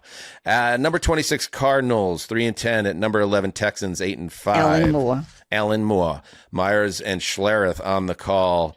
Texans rolling as hot as any team in the AFC, and the Cardinals look like they're ready for a long winter's nap. I suppose, but it's just like, do you think that there's one of these games? And I mean, listen, Houston is number one in every major defensive category that matters. But can the Cardinals put together all these little offensive explosions, whether it's their number 2 wide receiver going off, whether it's Brissett having this high volume game, can they put all that together in one single outing and just edge a Texans team that offensively still isn't scoring a ton of points? I don't know. I mean, does Gannon have one last salvo in him? Because I bet he's trying to hold on to that job and be able to pick his own quarterback after they move on from Kyler Murray at the end of the year. I would love if Marvin Harrison were in the lineup for something like that, where someone can offer. What does he really raise the ceiling of this offense? I think they're better without him. How about that? I don't think they're better without him, but Michael Wilson is on pace.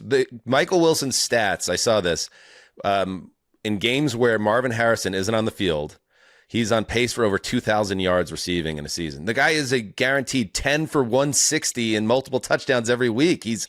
They're not missing an offensive element with Harrison out, which is kind of an indictment of Harrison, to be honest with you. Well, that's okay. I can see from that angle, but I don't think that Michael Wilson is. I'm not really negging Michael Wilson. I just think get healthy. Their issues are on both sides of the ball. They're banged up, and I think they're going to get waxed here. They can't run the ball, okay, and then they have to throw the ball against this Texans defense. I don't feel good. I don't feel good about Jake Brisket in this game. And he's been a fantasy stud, but I don't think this week. All right, the number 27 Jets 3-10 at the number 10 Jaguars 9-4. This one could get ugly. This one could get really ugly. The Jets are now down. As I feel like we're on a streak now for my Jets of about 10 straight years where the third string quarterback ends up playing substantial snaps. We got Brady Cook, who has no business being on an NFL field as a QB starting a game, and yet that's probably where we're going. Fields is hurt. Tyrod Taylor's hurt. And that combination with the Jaguars team playing at a very high level right now tells me that this game is going to get very ugly.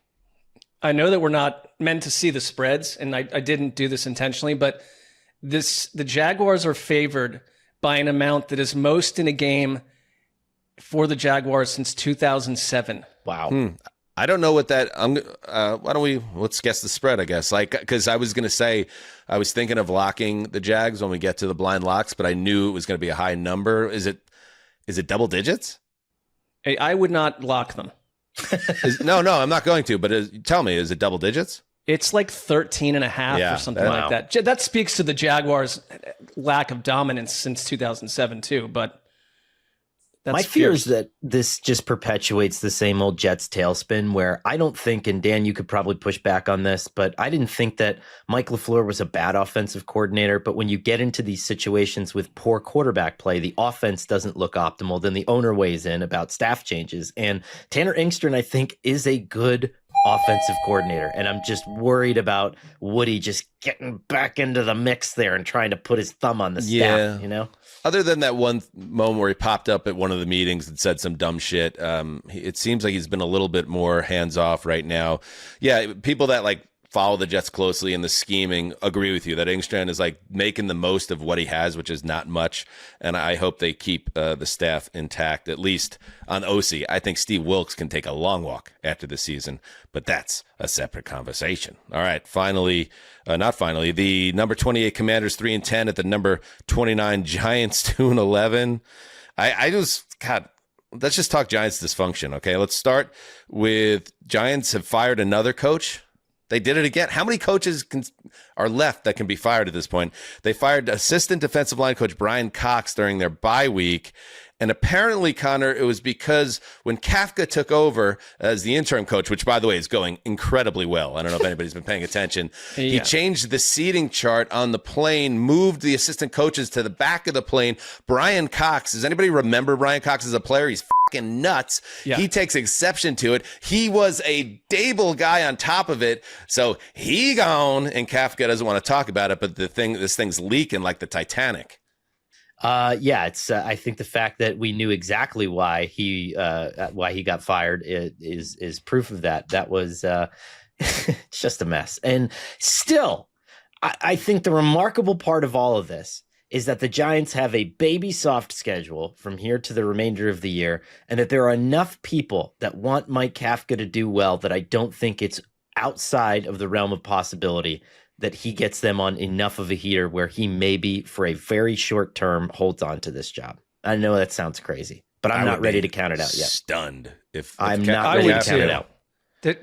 I mean, because I kind of like his sideline demeanor and stuff, but I saw him run a meeting. There was some video of him running a meeting, and it was like, in-season Hard Knocks, baby. Yeah, it was like, that's... Somebody's watching it. Well, it was on Twitter. Yeah, I guess someone is. I mean, someone.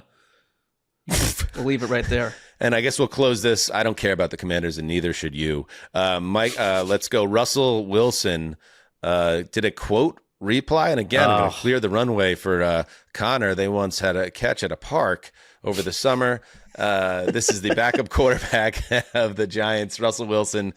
He just wants to get a sack back, too. All right, so Michael Ritter writes 2017 to 2020, Russell Wilson would be the best QB in the NFL if he played today. And then Russ, quote, retweets that, man, I got to get back to balling and being me. Back to my first 10. It's time. Time to go dark. Oh, my God. What? This is like Alex Rodriguez 2006 levels of self-awareness, Connor. You got to get on the phone. I know you got his number. Help the man. Help him. This is not about going dark. It's time to accept reality. I would believe it, and I agree with you, and I would sit here and I would say that I agree with you. But if in an hour I was sitting across from him at a restaurant and he told me that he was going dark and the next year he was going to be the best quarterback in the NFL, I would believe him. You believe and he has that ability. Here's the thing. That whole thing that I wrote about him, the subtext of it that I wish that people understood was, I get it. And I think that everybody gets it. But when you sit next to this fucking guy, he makes you think in a different way, and he has a gift, and he's going to keep doing that to coaches and to GMs during free agency and to agents and everything, and into perpetuity. He's so good at it. Has it ever been more obvious that someone will have success either as a motivational speaker doing engagements, public speaking engagements, or some type of brand ambassador, or even a politician, like that Russell Wilson has that in him?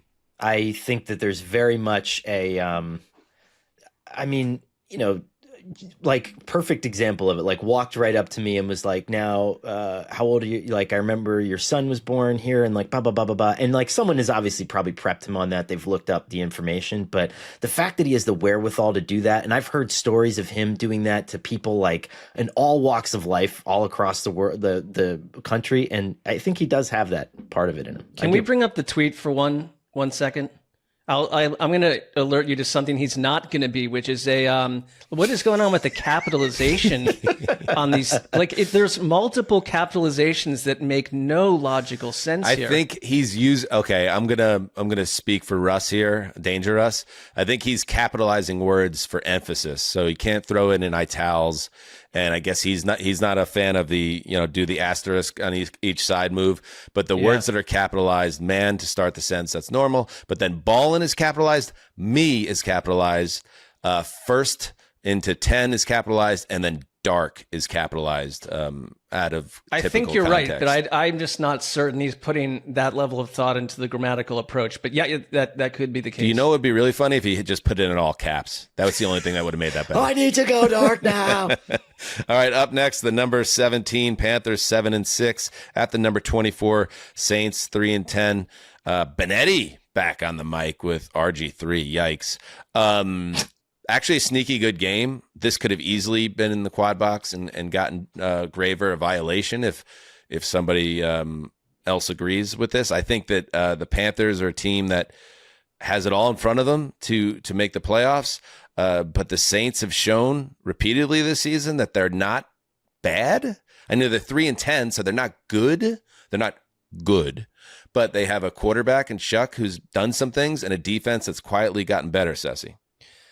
I asked the question, which of these two quarterbacks is the better quarterback right now? I just feel like the rocky future of the Carolina Panthers is tied to their quarterback, but the Saints are kind of a classic berserker. We keep coming up with these berserkers, but they're another one. Like, they've played well. They played teams tough. What they did to the Bucks should put people on alert. And Shuck has been really good on the ground. I think he's an interesting quarterback. They're like the classic team that's going to draft one, but it's like, what do you do with Tyler Shuck? I think you got something here, at least to look at further. I do too. I mean, I think he's going to provide another challenge on the ground. Kellen Moore knows this at this point. Like, you know, there's only so much of a ceiling in the passing game at this point, and he split open a really good Bucs defense with a lot of zone read stuff. I would expect to see some of that, and we'll see how that Panthers defense responds.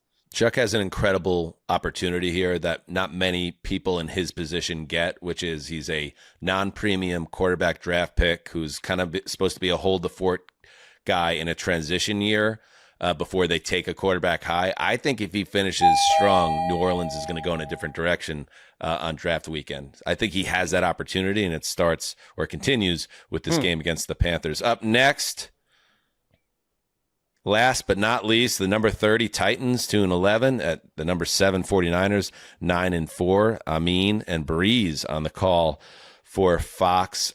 Justin, I'll bring you in on this one. State of Cam Ward with 4 games to go in the regular season. Cam Ward is great. I mean, state of Cam Ward is like, let's continue to show improvement as a rookie quarterback. He's flashed more than enough potential to get you excited about next year. Of course, that doesn't guarantee anything, but I think this is an opportunity. The Titans have faced the hardest schedule in the NFL by strength of record, and the second hardest by DVOA, which is crazy that they were the number 1 pick team and then they have that schedule. The Niners are the worst pass rush that they face this year, but also in the NFL. They have the lowest total number of sacks, the lowest pressure rate, the 5th lowest total pressures. They are a bad pass rush. This might be the first time all season that we see Cam Ward kind of stand in a pocket and have time to deliver the ball. I'm really excited for that aspect. Not excited about traveling to San Francisco, a team coming off a bye that's in a very competitive NFC West that has a cupcake on their schedule now. If you're a Seahawks or Rams fan, I think you can write in a 49ers win here. I just want to see Cam Ward play well. I'll add this to end it.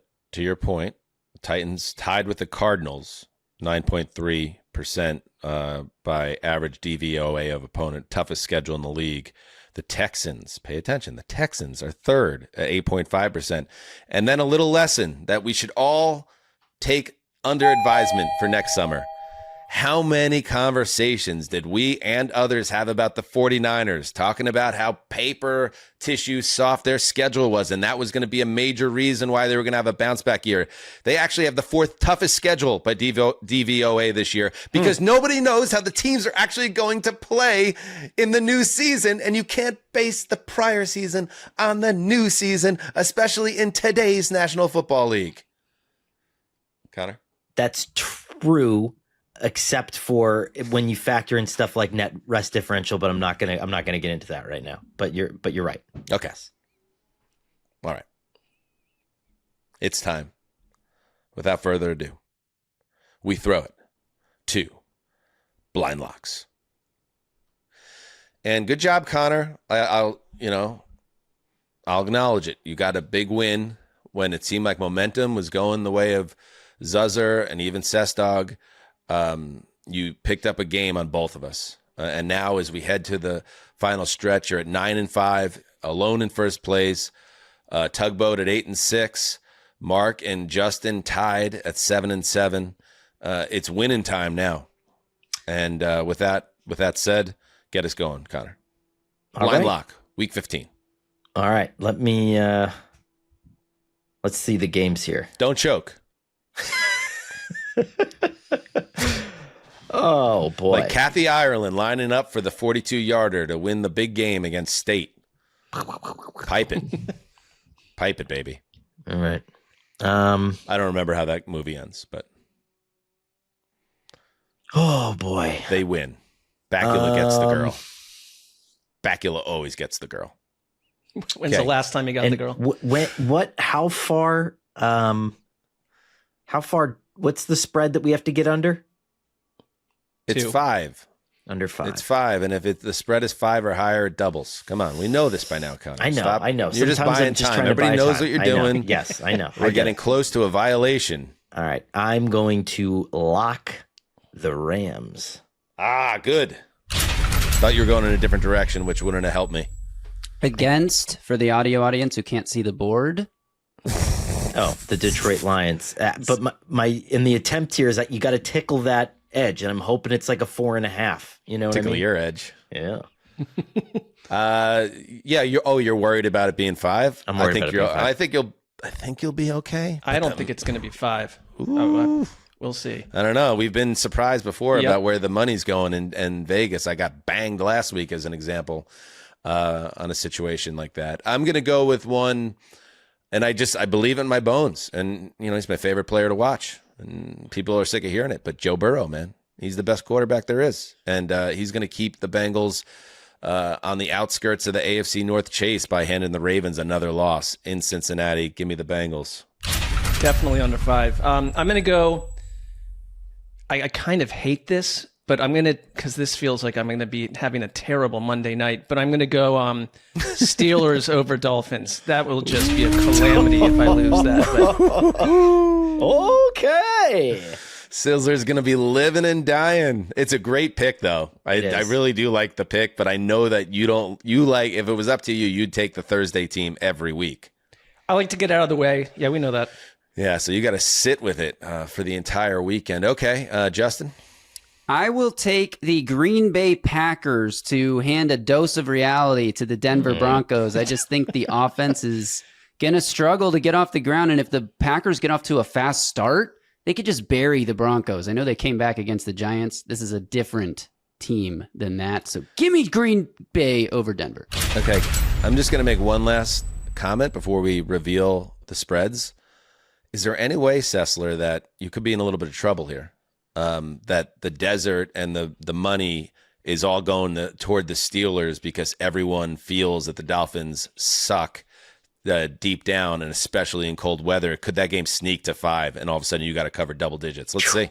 Let's see. I think it could be close. You could be right. Like you're putting something into my mind that I don't want to comprehend. I'm just going to say, I think that's going to be 4.5 or so or something, and or 3.5 at least. I think you could be in a little bit of danger there. Let's see what happens. Yeah.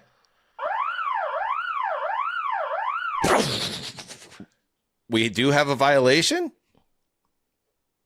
Not yes, for me. Look at the Rams line, baby. Oh, yes! Yes! Oh, baby!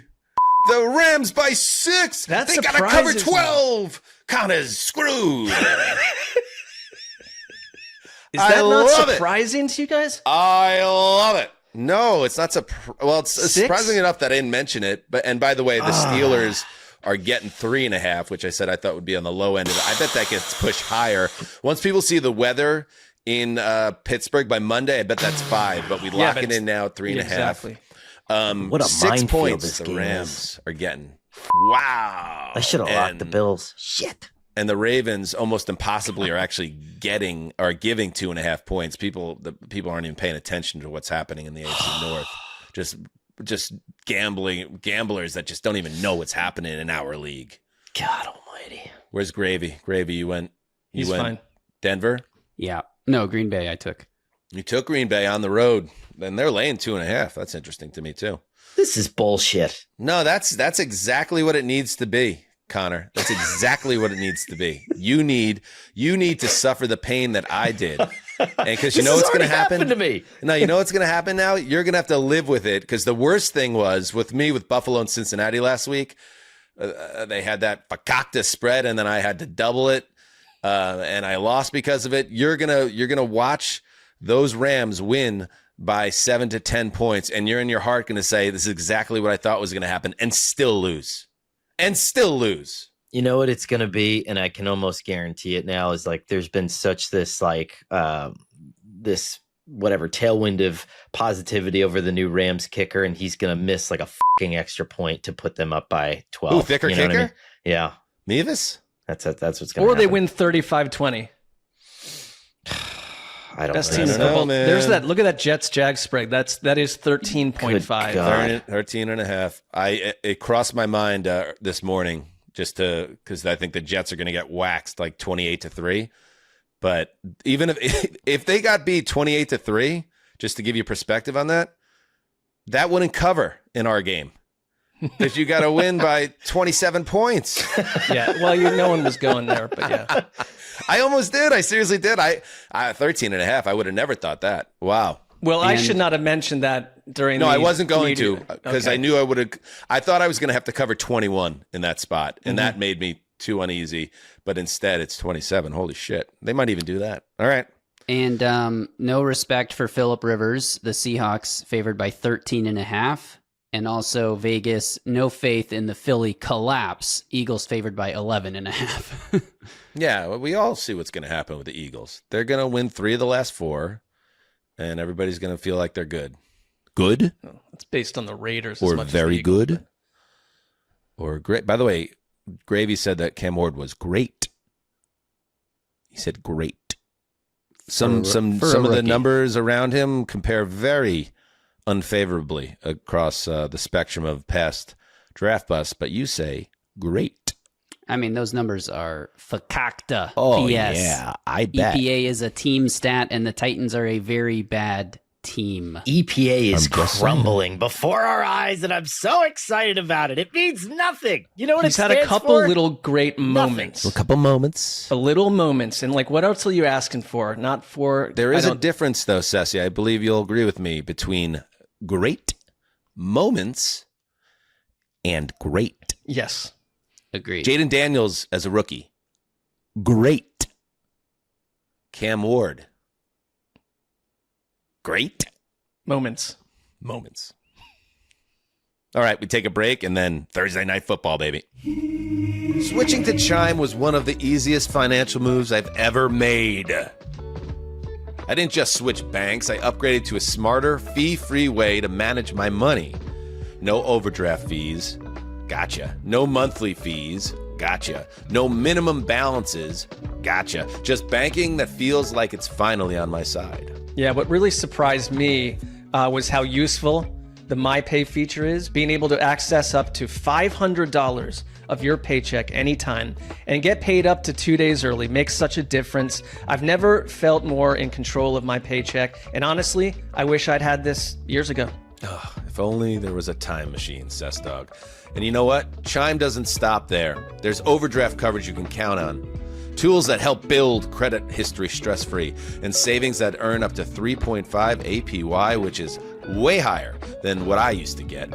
And when I've needed help, the customer service rated 5 stars by USA Today has been all real humans 24/7. The new Chime card has been a standout for me too. It lets me build credit history with my own money while earning cash back on everyday spending. No annual fees, no interest. And once I set up qualifying direct deposits, I started earning 1.5% cash back on eligible purchases, Dan. Chime is not just smarter banking, it's the most rewarding way to bank. Join the millions who are already banking fee-free today. It just takes a few minutes to sign up. Head to chime.com/HTC. That is chime.com/HTC. Chime is a financial technology company, not a bank. Banking services, a secured Chime Visa credit card, and MyPay line of credit provided by the Bancorp Bank N.A. or Stride Bank N.A. MyPay eligibility requirements apply, and credit limit ranges $20 to $500. Optional services and products may have fees or charges. See chime.com/feesinfo. Advertised annual percentage yield with Chime Plus status only. Otherwise, 1.00% APY applies. No min balance required. Chime card on-time payment history may have a positive impact on your credit score. Results may vary. See chime.com for details and applicable terms. All right, we are back now. Time to close out the show with the first game of Week 15, and it was a Thursday Night Football back-and-forth corker. And one of the bigger collapses you'll see all season. Hit it, Justin.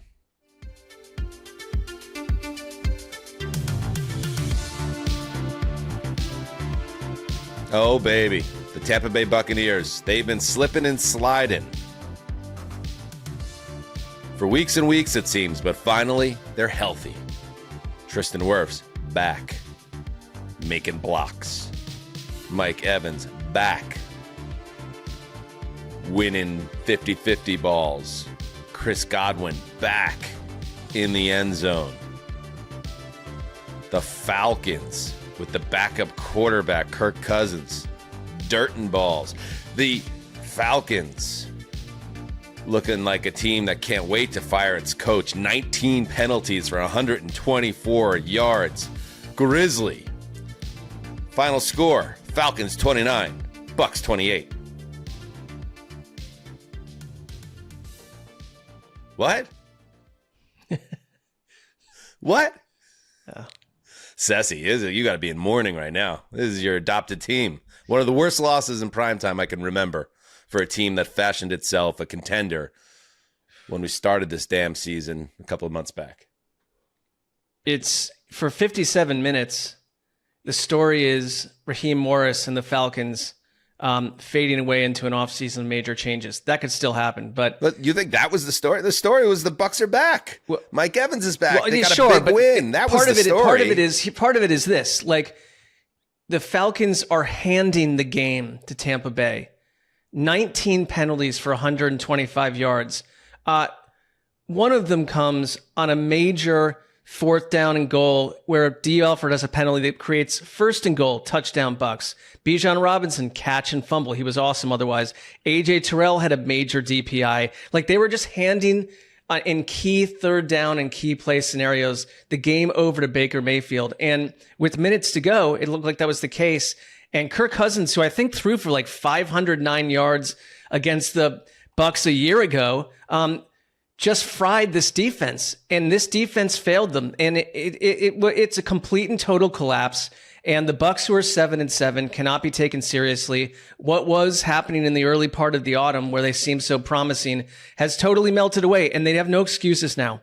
Connor, this game is 28-14 after Tampa scores that touchdown, the touchdown pass to Godwin, followed by the 2-point conversion with Godwin. And what happens after that is, it's obviously 15 consecutive points for the Falcons. Yeah, a dead Falcons team, a team that set its franchise record for penalties in a game. And we can go through them all if we want, but like just the ones that jump out to me. At 28-20 with 5 minutes to play and the Falcons marching, there's a fumble. I think it's on a Darnell Mooney reception. And here's a photo of check it out on YouTube of that situation when the ball's on the turf. There is 1, 2, 3, 4, 5, 6 Bucs around it, and Mooney face down in the turf. You know who recovers that ball? Mooney. It's AI. It's AI. It's absolutely insane. And then, okay, fine. You give up the touchdown there. It's 28-26. You stop him on the 2-point conversion. You have the ball. The Bucs have the ball, the chance to close the game out. They get a 1st down. Now they just need one more 1st down. And then a series of really unfortunate incidents for the Bucs lays out. First, left guard Mike Jordan gets dominated by David Onyemata on a Bucky Irving handoff on 1st and 10 for a -4. Then Ibuka's open on 2nd and 14. Baker throws it behind him, incomplete, stops the clock at 2:20. 3rd and 14, a well-executed blitz for a sack by the Falcons. Punt. The Falcons get the ball back. Cousins gets sacked, fumbled. The ball's up for grabs again. Atlanta gets the ball. Jake Matthews holding. Now it's 2nd and 28. Then it's 3rd and 28.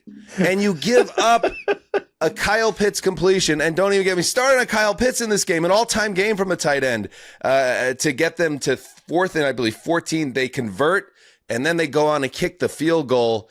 I mean, this is it's not going to ever make up for 28-3, but it's almost as unlikely how the Falcons were able to win this game on a Thursday night.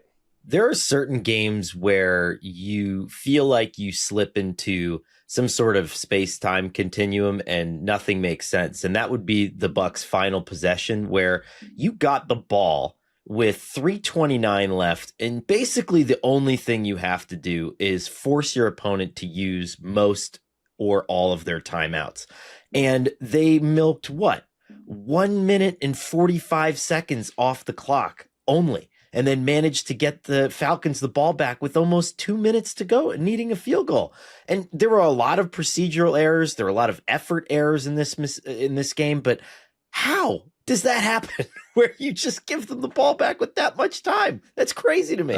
Todd Bowles, it reminded me as a Jets fan when the Bowles era wasn't going well, and that was not really his fault. Todd Bowles was in a horrible situation with the Jets at the time, but it would be frustrating as a Jets fan when the cameras would cut to Bowles during a tough situation for a Jets or another game is getting away, and he was just standing there emotionless.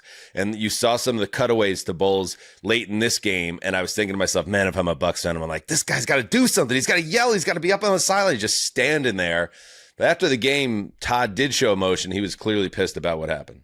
It's inexcusable. You don't make excuses. You gotta care enough where the shit hurts. You gotta fucking care enough where the shit hurts. It gotta fucking mean something to you. It's more than a job. It's your fucking livelihood. True. How well do you know your job? How well can you do your job? Well, you can't sugarcoat that shit. It was in the fucking excusable. There's no fucking answer for it. There's no excuse for it. That's what you tell them in the locker room. Look in the fucking mirror. Ooh. Never seen a quote like that from him. That's an 7 all-timer from a coach that is very, very serene typically on the surface. I'm sure he can get hot in the locker room and drop F-bombs like that. But, yeah, you only have that reaction as a coach when you've just suffered one of the worst losses of your entire life on the sidelines. And that's what this game was. There was also this, along with the Mooney fumble, which was, to me, science fiction. Like, there was the Cousins fumble in the pocket too, where again it looked like, how on earth did the Bucs not pick up that ball? Like, it was just a night of insane like late in the game, insane lost opportunities when the game was given to them on a platter. And it's they have that. I think he's got to be annoyed. He's that annoyed, understandably, because you took the game away from yourself. And like the look on Baker Mayfield's face, as well as Kirk Cousins and the Falcons were ripping down the field at the end, inexplicably. Mike Evans too. Evans is back. He's having this great game. He's back. He's well over 100 yards, and he's shouting and yelling on the sideline because they all see what's happening. It was like a car crash, and they could not get out of the way. Kyle Pitts, I screen captured his box score in this game, which ends with, oh my God, Kyle Pitts, first round bust of the Falcons, or so we thought. Maybe he still is, but he goes 11 for 166 and 3 touchdowns. My buddy Bob of Throwback Pod fan, he's in the fantasy playoffs in our league. I'm not against him, but I was tracking this. He had Pitts on his bench. Anybody that had Kyle Pitts on their bench in fantasy tonight, our thoughts are with you, because the only people that are more frustrated than Todd Bowles right now are Kyle Pitts fantasy owners who left 11 for 166 and 3. That's 40 points in my league on the bench. That's an all-timer as well. This is a funky game and a funky season, boys. But you know why they did until tonight? They looked dumb tonight, but it's like there was like Pitts was on my fantasy league's waiver wire. Yeah. It's that's who he's been. He's been a point of frustration. Then this happens. He never had 100 yards in a game, I think, until this, and he had it by the first half. And he's the first tight end. There's some crazy ass stat. He's the first tight end. Kyle Pitts again. Kyle Pitts is the first tight end with 150 plus receiving yards and 3 plus receiving touchdowns in a game since 1996, when the Cowboys won the Super Bowl last. Okay. What else you got 2025 NFL season? Because we're ready for anything now. Phil Rivers is back. Kyle Pitts is God. Everything's possible. Any other thoughts on this game, guys? The Bucs were 6-2. This is a disaster. I don't know if it gets your coach fired, but this is a disaster. That did cross my mind. And by the way, check out Connor's piece, because I think it's really one of your calling cards, Connor, is your column you drop every year about the head coaching carousel and who's on the rise and who to keep an eye out for. I'm already seeing Orr getting aggregated everywhere. For better or worse. Yeah. And I thought that to myself, Mark, too. Like, Bowles, if they end up not making the playoffs here, this could be the night that got him got. And we'll see. They still have plenty of time. It's not like the Panthers are gangbusters. The Bucs winning this division and getting a home game, certainly within the range of outcomes. But there are a few losses that sting more, like this one, like an island game against the division rival that you have wrapped up and somehow you let it get away. Yeah. I have one last thing before we sign off. Al Michaels' game-winning call was disastrous. Oh, okay. That's fair. I love Al. I'll defend Al forever and ever. But this one is a tougher one. Let's listen in. Gonzalez, Bradley Pinion to hold it. And the kick is just inside the left upright. And there's a little celebrating going on in Charlotte, North Carolina right now. It might be time, Connor, to introduce just a few vegetables to the diet. You could just hear the hard punch of Al just clocking out for the night, and it's just like, you know what? I did it. They said 3 hours, and I did 3 hours. And I'll just add this: thank God we had Butterworth on tonight, because added to this complex equation now, 3 steps, not a touchdown, half an ass, a touchdown. We still don't know what a motherfucking catch is in 2025. Hey, 1 cheek equal 2 feet. That's just a rule. But it's not even the full ass. Like one cheek equal 2 feet. Butterworth clearly an ass man. It's not even the full cheek. It's just like half of his ass. That's it's it, buddy. Crazy. Just neat. An ass hair. Yeah. Literally an ass hair touches that turf before Isaiah his Likely elbow. now just needs to catch everything on his ass. It's the only way. I can't believe the Bucs lost that game. You got to be freaking kidding me. It ruined it. Nothing stands on these things alone, but it put me in a bad mood.